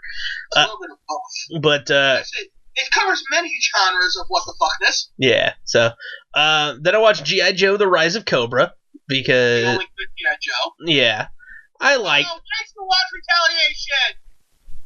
Well, I watched G.I. Joe: The Rise of Cobra. And then I was going to watch G.I. Joe Retaliation immediately afterwards, and I was like, okay, I need to prep myself for Retaliation, because I didn't mind it, but I was just like, okay, I want to watch them both, and it's just solidified why I liked Rise of Cobra better. Maybe because Rise of Cobra had some interesting ideas, and Retaliation stripped everything of that first movie away. And the fact that you got rid of, like... The cast? The entire cast of the first movie, yeah. So Again, everything that made the first movie good, they fucking got rid of, except for Snake Eyes. The best... Honestly, that should have been the whole second... The second movie just should have been Snake Eyes and Storm Shadow versus the fucking clan. The best fucking sequence of the second one is the fight on the mountain. Again, it should have just been Snake Eyes and Storm Shadow fucking shit up for the whole movie. Yeah, so... The Rock should have never been... The worst part is, The Rock went into Bruce Willis mode, and Bruce Willis was saying, I'm just not selling this shit mode. Yeah, well, in between... God, it was just another paycheck for Bruce Willis. Like, come on, dude, you used to have passion for movies. Well, in between the two G.I. Joe movies, I watched the most unlikely Jackie Chan movie ever called The Spy Next Door. I don't know if you've ever seen it. It's more of a kids movie, kids action movie. I've seen The Accidental Spy. Oh no, The Spy Next Door. The Spy Next Door. Jackie Chan is an undercover agent on loan from China for the U.S. government. He's living next door to a family, and he's acting like he's a pen salesman. But he's starting to kind of subtly date the mom of the family. And accidentally, the kid, when he's kind of keeping a track of the kids, the kid gets on his computer and accidentally downloads something to his flash drive that was some Russian plan for some sort of chemical thing. And then it's basically those Russian mobsters trying to kill Jackie Chan and the family for what it is. So it's pretty funny. You ever watch Rumble in the Bronx? Like, come on, guys. Don't fuck with Jackie Chan. Dude, to me it's funny because it's kind of like Mr. Nanny meets a Jackie Chan movie. Like, seriously, it had that Mr. Nanny kind of bullshit, like, kiddie feel to it, but still had great sequences where he's, like, twirling around a ladder at people, and like, one of the kids, like, gets accidentally knocked, like, into the air, and it's, like, the 4-year-old girl, and he uses the pool cleaning, like the skimmer to catch her before she falls in the pool, and just little things. Dude, it was a fun little movie. I enjoyed myself watching that one. Jackie Chan, one of his goals was to make a couple of PG films for kids. Yeah, that's one I would totally watch with my nephew again. He would like that too. And then of Jackie Chan's goals for when he started making films in America. That's why he did Around the World in 80 Days, because he was able to do his kung fu stuff, but still make a Disney film. Yeah. Actually, it's a great film. My father loved it just because, my arm! Give me back my arm! And then I capped it off. Yeah, I capped it off today. I just before we started here, I finished Enemy at the Gates. Really, really good movie about Russian sniper played by Jude Law going in World War II going against a top sniper from Germany, played by Ed Harris, and what's her name? God, who's the actress who played Inoxia Momo in the Mummy movies? Rachel Weisz? Thank you. I couldn't remember her name there. Yeah, she's in it too. I think I've seen that. Were they having sex around other people? Yes. Okay, I've seen that movie. Yeah, there is one point in time. I remember that scene very well for some strange reason. Yeah, it's like it's an awkward moment because everybody else in the barracks is like sleeping. And they're all like on the floor, like next to each other, and it's so awkward looking. Like they're trying to be quiet, and yeah, it's bad. But the movie itself is fucking awesome. Even Ron Perlman is in it, and he gets oh my god, the way he dies is awesome. Like Ed Harris, his character, freaking picks him off as he's literally leaping from one side of a building that had part of it blown out to the other. He gets him in midair. It was fucking awesome. I haven't seen that movie in so long. Yeah, the movie's like 16 years old. It is still, to me, holds up. I like it. I've the 90s had some great movies. Yeah, well, yeah, right. Early 2000s. Early 2000, yeah, 2001. But yeah, so I honestly, this is one I can watch over and over again. I like it. It's kind of slow moving, but when they do have the action sequences and stuff like that, it's pretty crazy, man. Some of it, especially. If you've seen Fury, while there's a huge bunch of action at times, there's also a lot of downtime in the movie that makes sense. Yeah. Because war was never just like this constant barrage of, shit. There's a lot of times you're just sitting there going, I'm going to fuck me a German woman. Yeah, it was cool. It was a very good movie. I like it, and I'm hoping I have a couple of things on standby right now, waiting to be watched. Like We Were Soldiers. I don't know. It's been a while. I don't really remember that one. Is that the Bruce Willis one or the Mel Gibson one? I think it's Mel Gibson one. It's hard to narrow that shit down. There's a lot of shit going on. Yeah, and then I have Saving Private Ryan sitting over there too. Oh my god, a classic. I love that film. I can watch that film any fucking time. And then let me see, what's the other one? I have one more movie over here. I'm getting up for a second. Honestly, I think, Fury's going to be like one of those films soon. I might put that on my list of just like my favorite war movies. The other one that I have over here is The Bourne Identity and The Bourne Supremacy. No Ultimatum? I don't own that one. No Legacy? No, I don't. No Just Jason Bourne? No, nothing. I am disappointed in you. I also have the Rambo collection, so I can probably watch all of those too if I really wanted to. Just Rambo is the best of the films. Just the most recent one that he did in 2004. Oh god, how many people died per second in that movie? Who cares? It makes sense and it worked for the film, and it's just the story was amazing. Come on. I love that film. Well, Boobs is still here, and he hasn't gotten a chance to say a word edgewise since we've been doing this. What's your favorite action movie of all time that's not kaiju? Mine? Yeah. Godfather. Action! Godfather. Funny action in that movie. Come on. Yeah, because Dallas is good. Will you stop saying that every week? What? My favorite action movie of all time is probably Predator. Ooh. There you go. Now that I'll accept. I like that one. I mean, but I just got done watching some Europa Rising. It's like sci-fi and action. It was really freaking good. Yeah, that one. I saw that one on Netflix. I have it in my queue, but I haven't watched it yet. It is very good. Yes. Interesting. Action, spaceships crashing, things don't go right, going through the ice on Europa and meeting some kind of alien life form.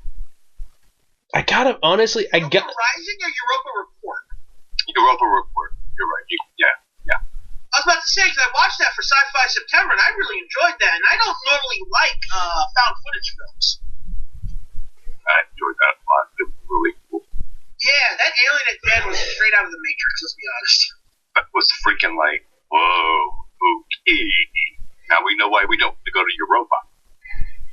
Now I gotta find now, because I can see number 2 on my shelf here. I want to find the first Rush Hour film. I gotta find it. I know I have it around here somewhere. You don't have to find it. I like that first one. Just saying. You know what the best part about the second one? The post-credits. Yeah. Every Jackie Chan movie's post-credits are awesome. No, it's just because when Jackie throws a guy out of the window, Chris Tucker runs by and goes, "Damn! He ain't gonna be in the sequel." That was the only good thing about that fucking movie. The first one, That will suck too. what is it? The first one post credits. I remember, Jackie Chan is trying to, like, he's got the steering. I think he's got like a steering wheel, and he's trying to grab the gun, and it's flopping around, and he can't quite grab it, and he grabs it. He finally gets it. And he goes, "Don't move, don't smile." That would always make me laugh. Wow, the post credit stuff is honestly you look forward to that in the Jackie Chan. Why watch the movie? Can I just watch Jackie Chan bloopers all day?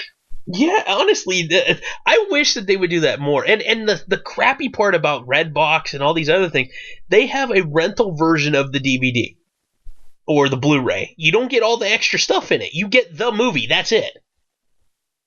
That sucks. It bothers me to no end that there's no blooper reel, there's no extended... Honestly, I think all videos should have gag reels and deleted scenes. Yeah. Especially gag reels. I miss gag reels. Gag reels are my favorite thing. I got lucky. I was watching, what did I watch? Men in Black 3, and they had a gag reel on it, so I was laughing my ass off. Because gag reel. Yeah. I like it. I honestly, I think that they need to do more of that on things, because again, it would make the movie, I mean, more, even if it was a serious movie, just to know, like, the gag, like, I mean, I know it wasn't really a serious movie, but even Deadpool's gag reels are fucking hilarious. Yes. Oh my god. You know, speaking of movies, you know, the whole situation that's going on right now with Kevin Spacey. Yeah. Now, there's a movie coming out. I forgot what the title of it was. Give me a second. Kevin Spacey. Well, while he's looking it up, we'll say goodbye to the Boobs, because he's getting tired and wants to go to sleep. All right, no problem. Bye, Boobs. Peace, love, and happiness. Night. Aaron's still working, so he chimes in once in a blue moon. And there is a lot of action with Debbie Stallings. Oh, gosh. I'm sorry, choking on cock is not action. It could have been worse. I could have said flamingos. Oh, goodness. And most people still wouldn't get that joke. Okay. They don't know who John Waters is, for this or Whitby or whatever. I'm just going to say this quickly. I watched the Chipmunks movie Road Trip. Oh, gosh. And, you know, John Waters makes a cameo. And I actually posted it in the shit that makes you laugh thread over at horrorsonline.proboards.com. You only need to watch the first 15 seconds of the clip, because John Waters is looking at Alvin, who, if you've ever read about John Waters, that was like his first crush when he was growing up. So he's looking at Alvin. Alvin's eating very sloppily. He's like, "What? You never seen a chipmunk eat before?" He's like, "Yes, I flew with the Chipettes recently, and they had much better etiquette than you." And the best thing was, Alvin goes, "Hey, don't judge me, John Waters. I've seen pink flamingos." Oh, jeez. I saw this in a theater with adults and children, and I'm the only schmuck that laughed. That's funny. And it made me sad to know in this day and age that there's adults out there, in their 40s and 50s even, that don't know to laugh about a Pink Flamingos joke in a fucking kids' cartoon show. On that note, good night, ladies and gentlemen, from Painesville, Kentucky. Nighty-night. May your eggs always hang on nails.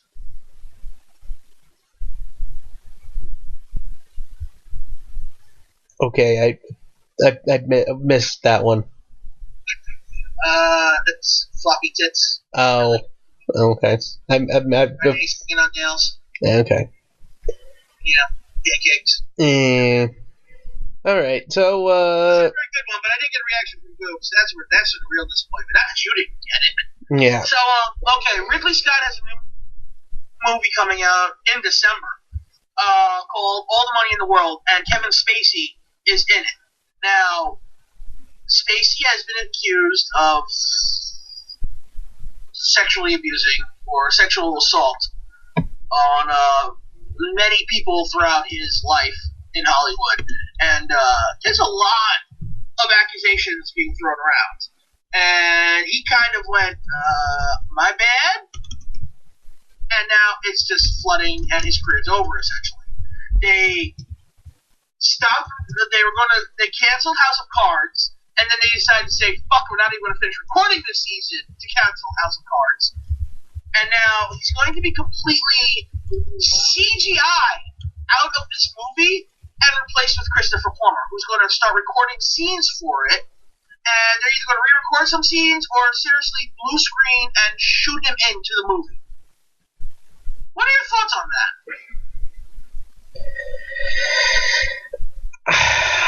I know that they want to distance themselves. Obviously, all the crap that's coming out is just, it's crazy to hear all of a sudden everybody's eating their own, it seems like, in Hollywood right now. It is very vicious what's going on right now. But it's a lot of people bringing this on to themselves, let's be honest. Yeah. I mean, we're not going to have this problem. We're not going around grabbing people's asses who don't want us to grab them. Yeah. It's one of those situations where, like,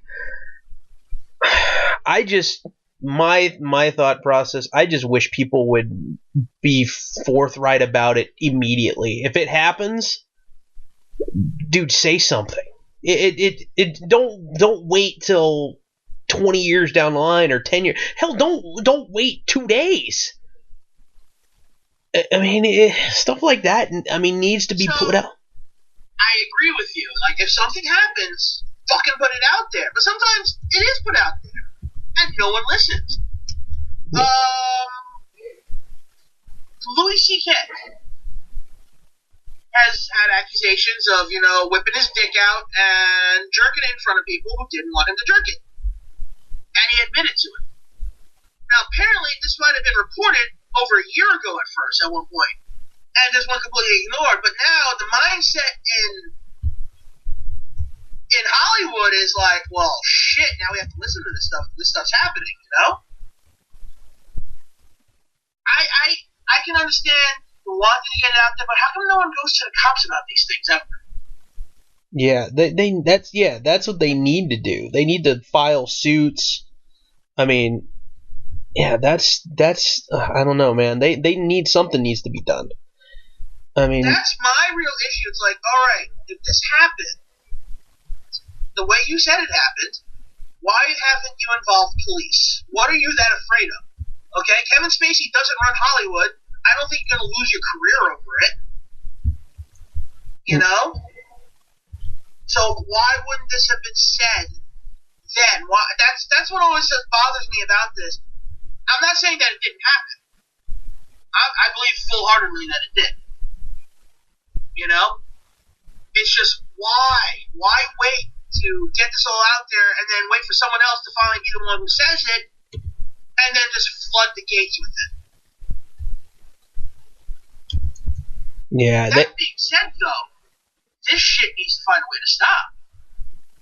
And these people need their shit taken, just like, it needs to be handled in some fashion.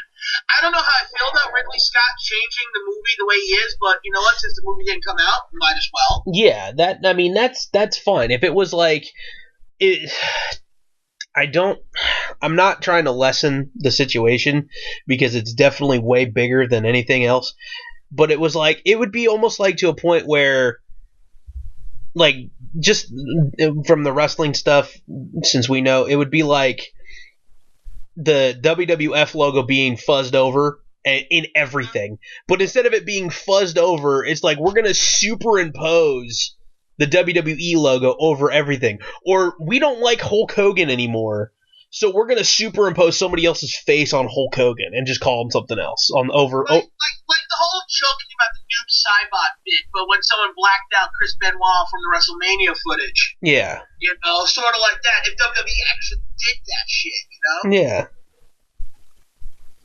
So it's interesting. Like, I don't know. I always think, you know, there's films that I remember Sins and Toxie, I believe, came out after 9/11, and they left the World Trade Centers in it.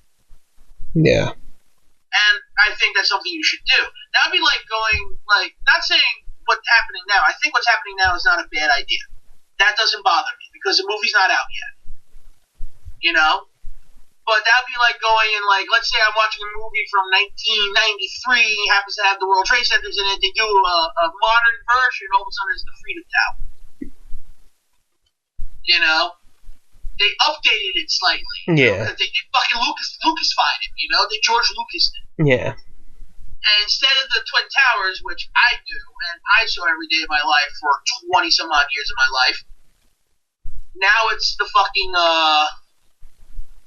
Freedom Tower. It's like, are you shitting me? Yeah. That's crazy. I mean, again, This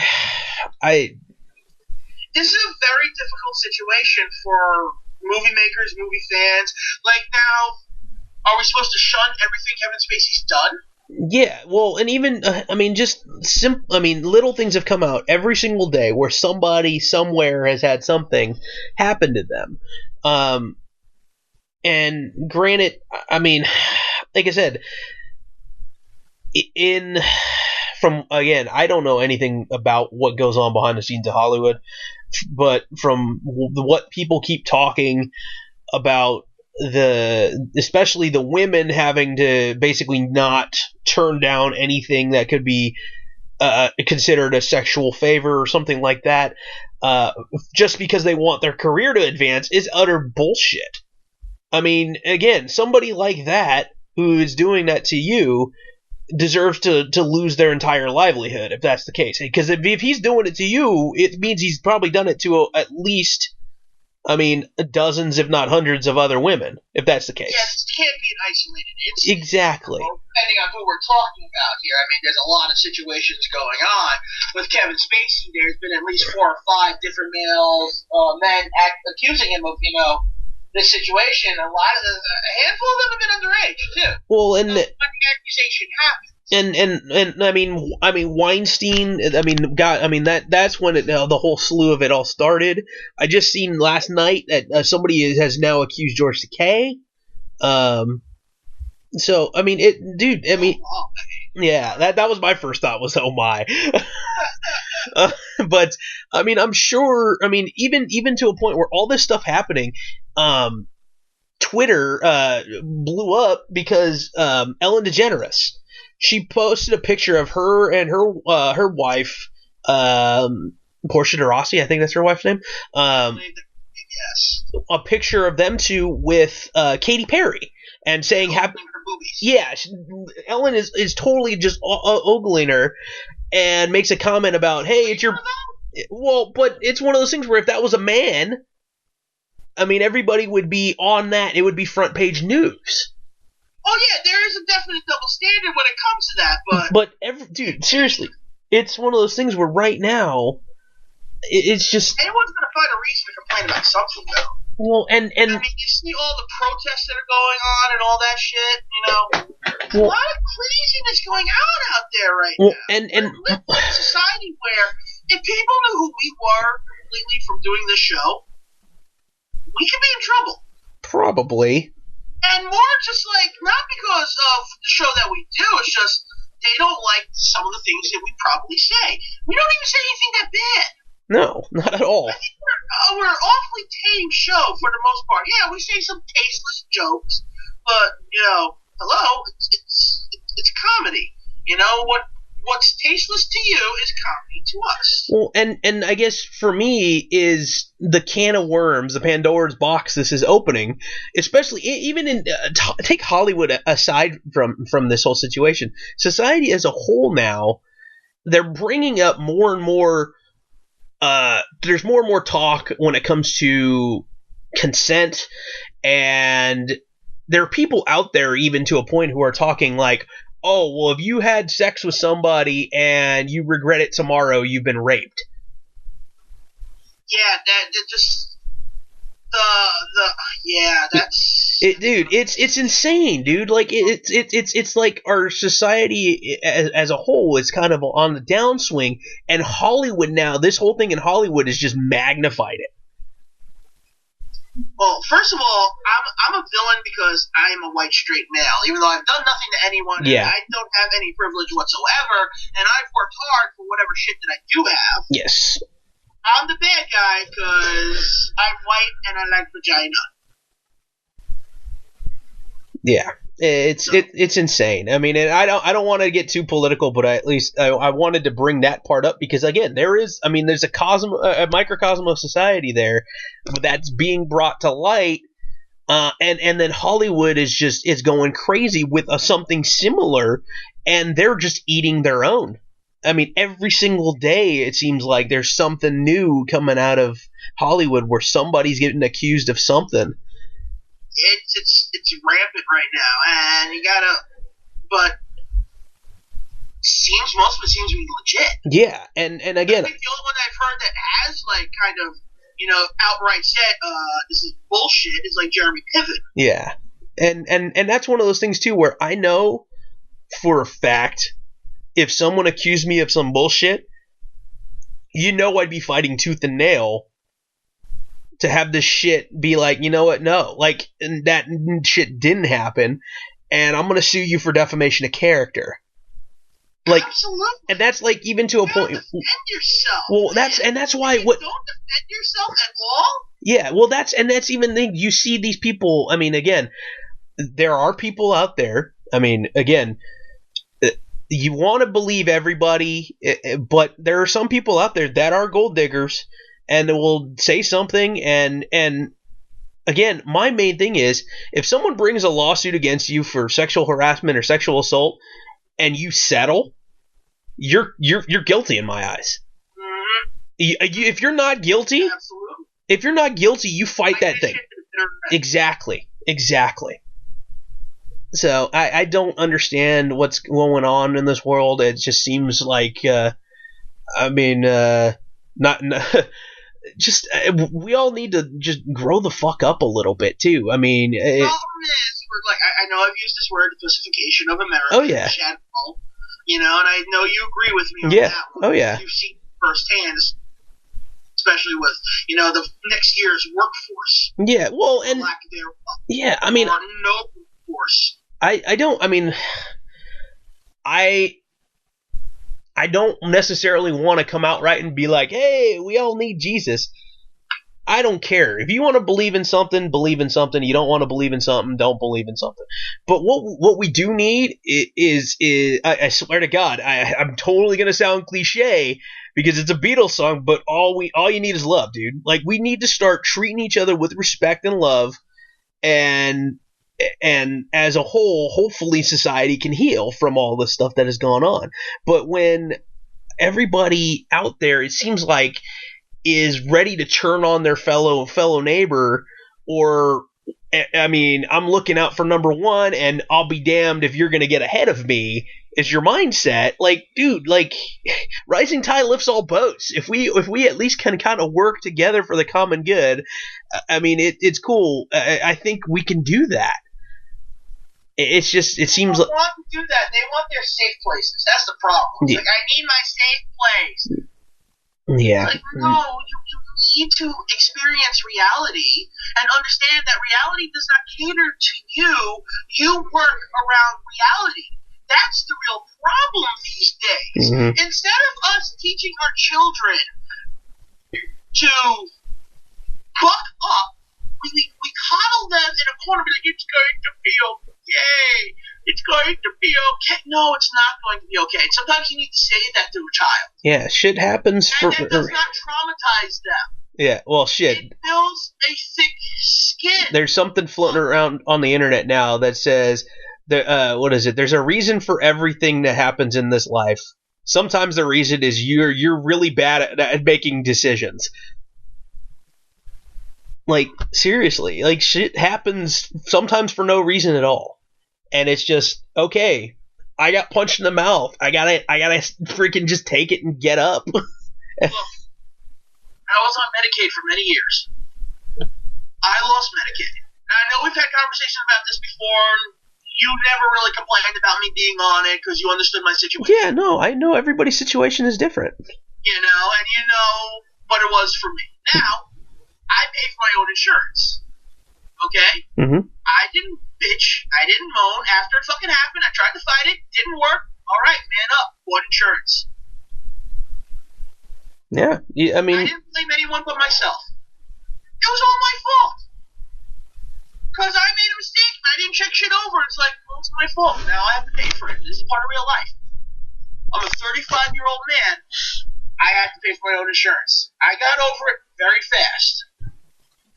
Know what I mean? Mm-hmm. Yeah, I mean, it's just everything happens, and you just you got to deal with the game as it comes, man, as it goes along.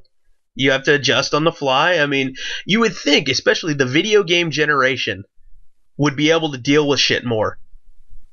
Considering the fact that every single freaking video game that has been made, you go down the pathway, and sometimes it deviates. Sometimes you have... The problem is, you can't press a button to fix shit. That's true. You can't reset and restart. So in a video game, you blink, you can start over. That's true. Here, in real life, there are consequences to your actions. And I have to teach that to my kids all the time that I work with. Yeah. You know, they don't want to hear that. They don't want to believe that, oh, I did something wrong. There's a result of me doing something wrong. No, there is. And that's honestly, that's I maybe this is the way that I do things as a substitute is the wrong way in some people's eyes. I worked at the high school level. These kids should know what they need to do every day when they come in. They're basically adults. I mean, most of them are 14 years old. They know how school works by now. At least 14 years old, all the way up to 18, 19 years old. I should be telling fifth graders, where's your fucking coat? Well, not like that. Yeah. I'd be saying, where's your coat? I don't know! But even to a point where, like, fifth grade. Dude, they're kids at the high school level who don't bring their book to class.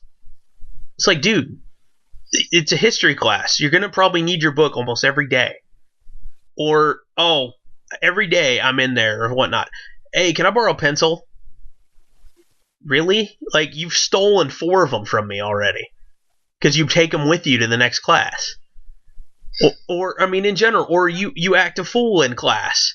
I write your name down the next day, or the next day when you see me in a different classroom, you ask me why. Because you're acting like an idiot, not doing your work. Like, you should know by now how to act.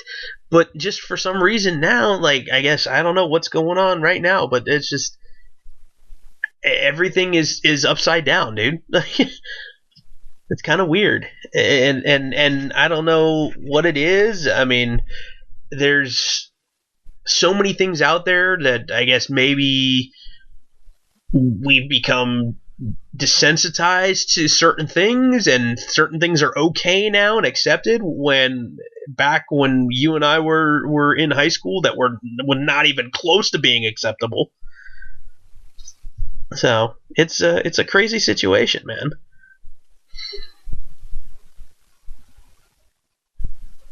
Yeah, it's just, I mean, there's not much else to say, really. Yeah, I mean, I hope that everybody, I mean, that's all the people that have come out and said things have happened to them, I really do hope that they file lawsuits. that they do get the justice that they deserve.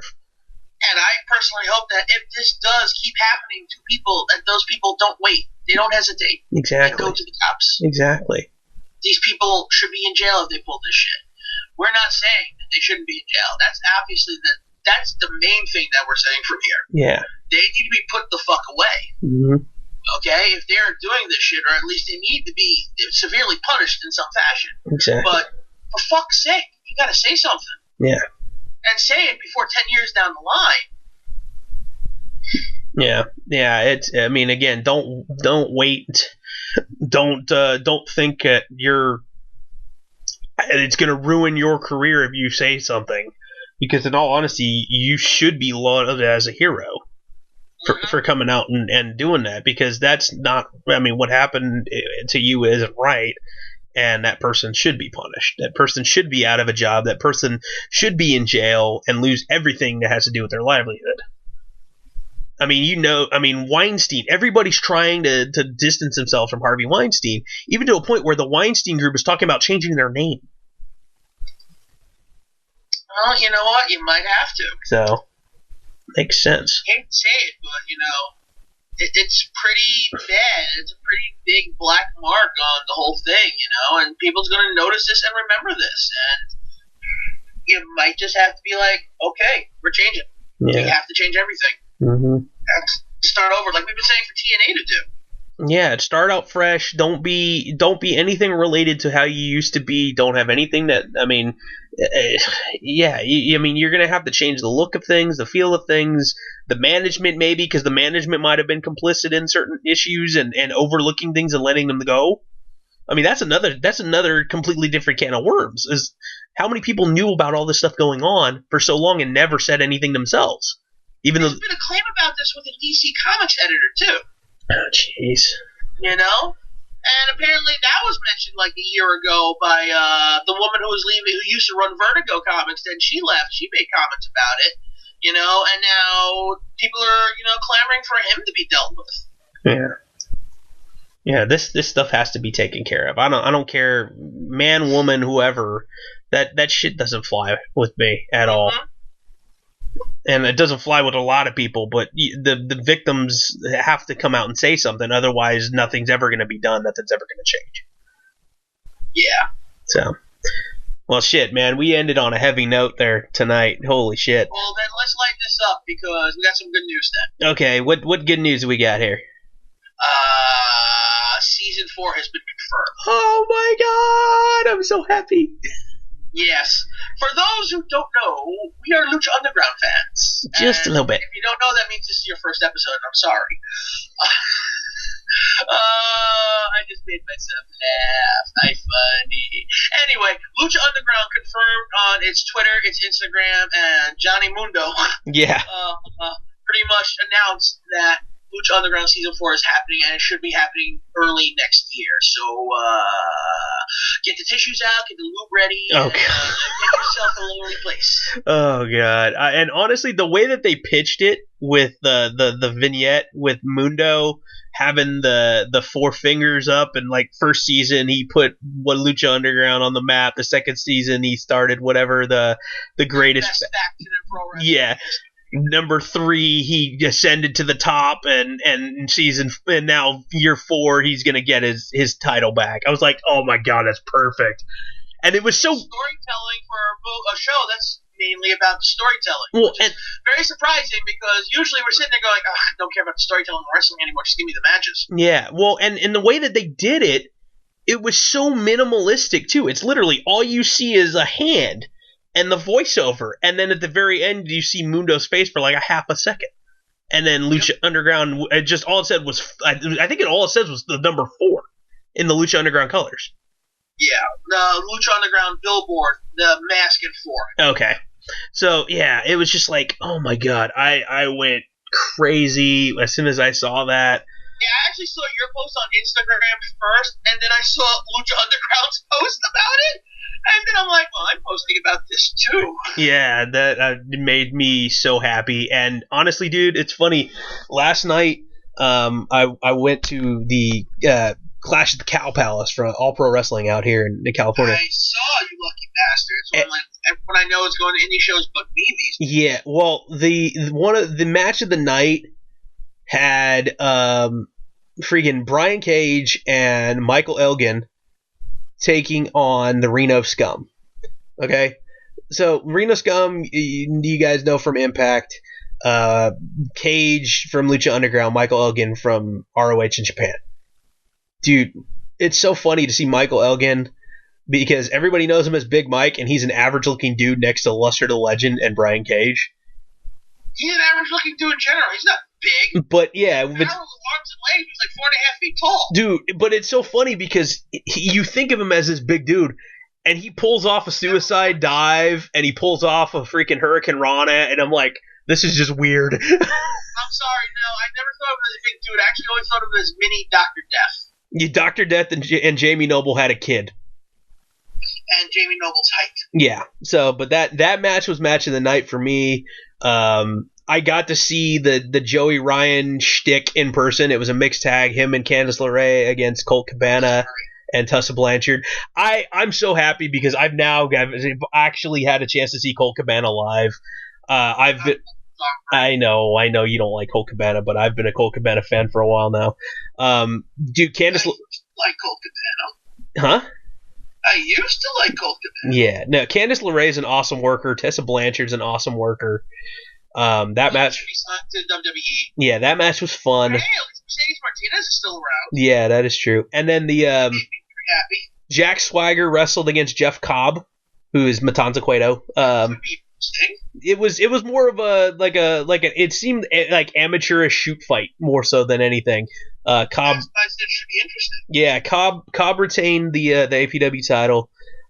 We also got Matt Cross was on the show. He lost his match to the PCW their title holder. I can't remember the guy's name.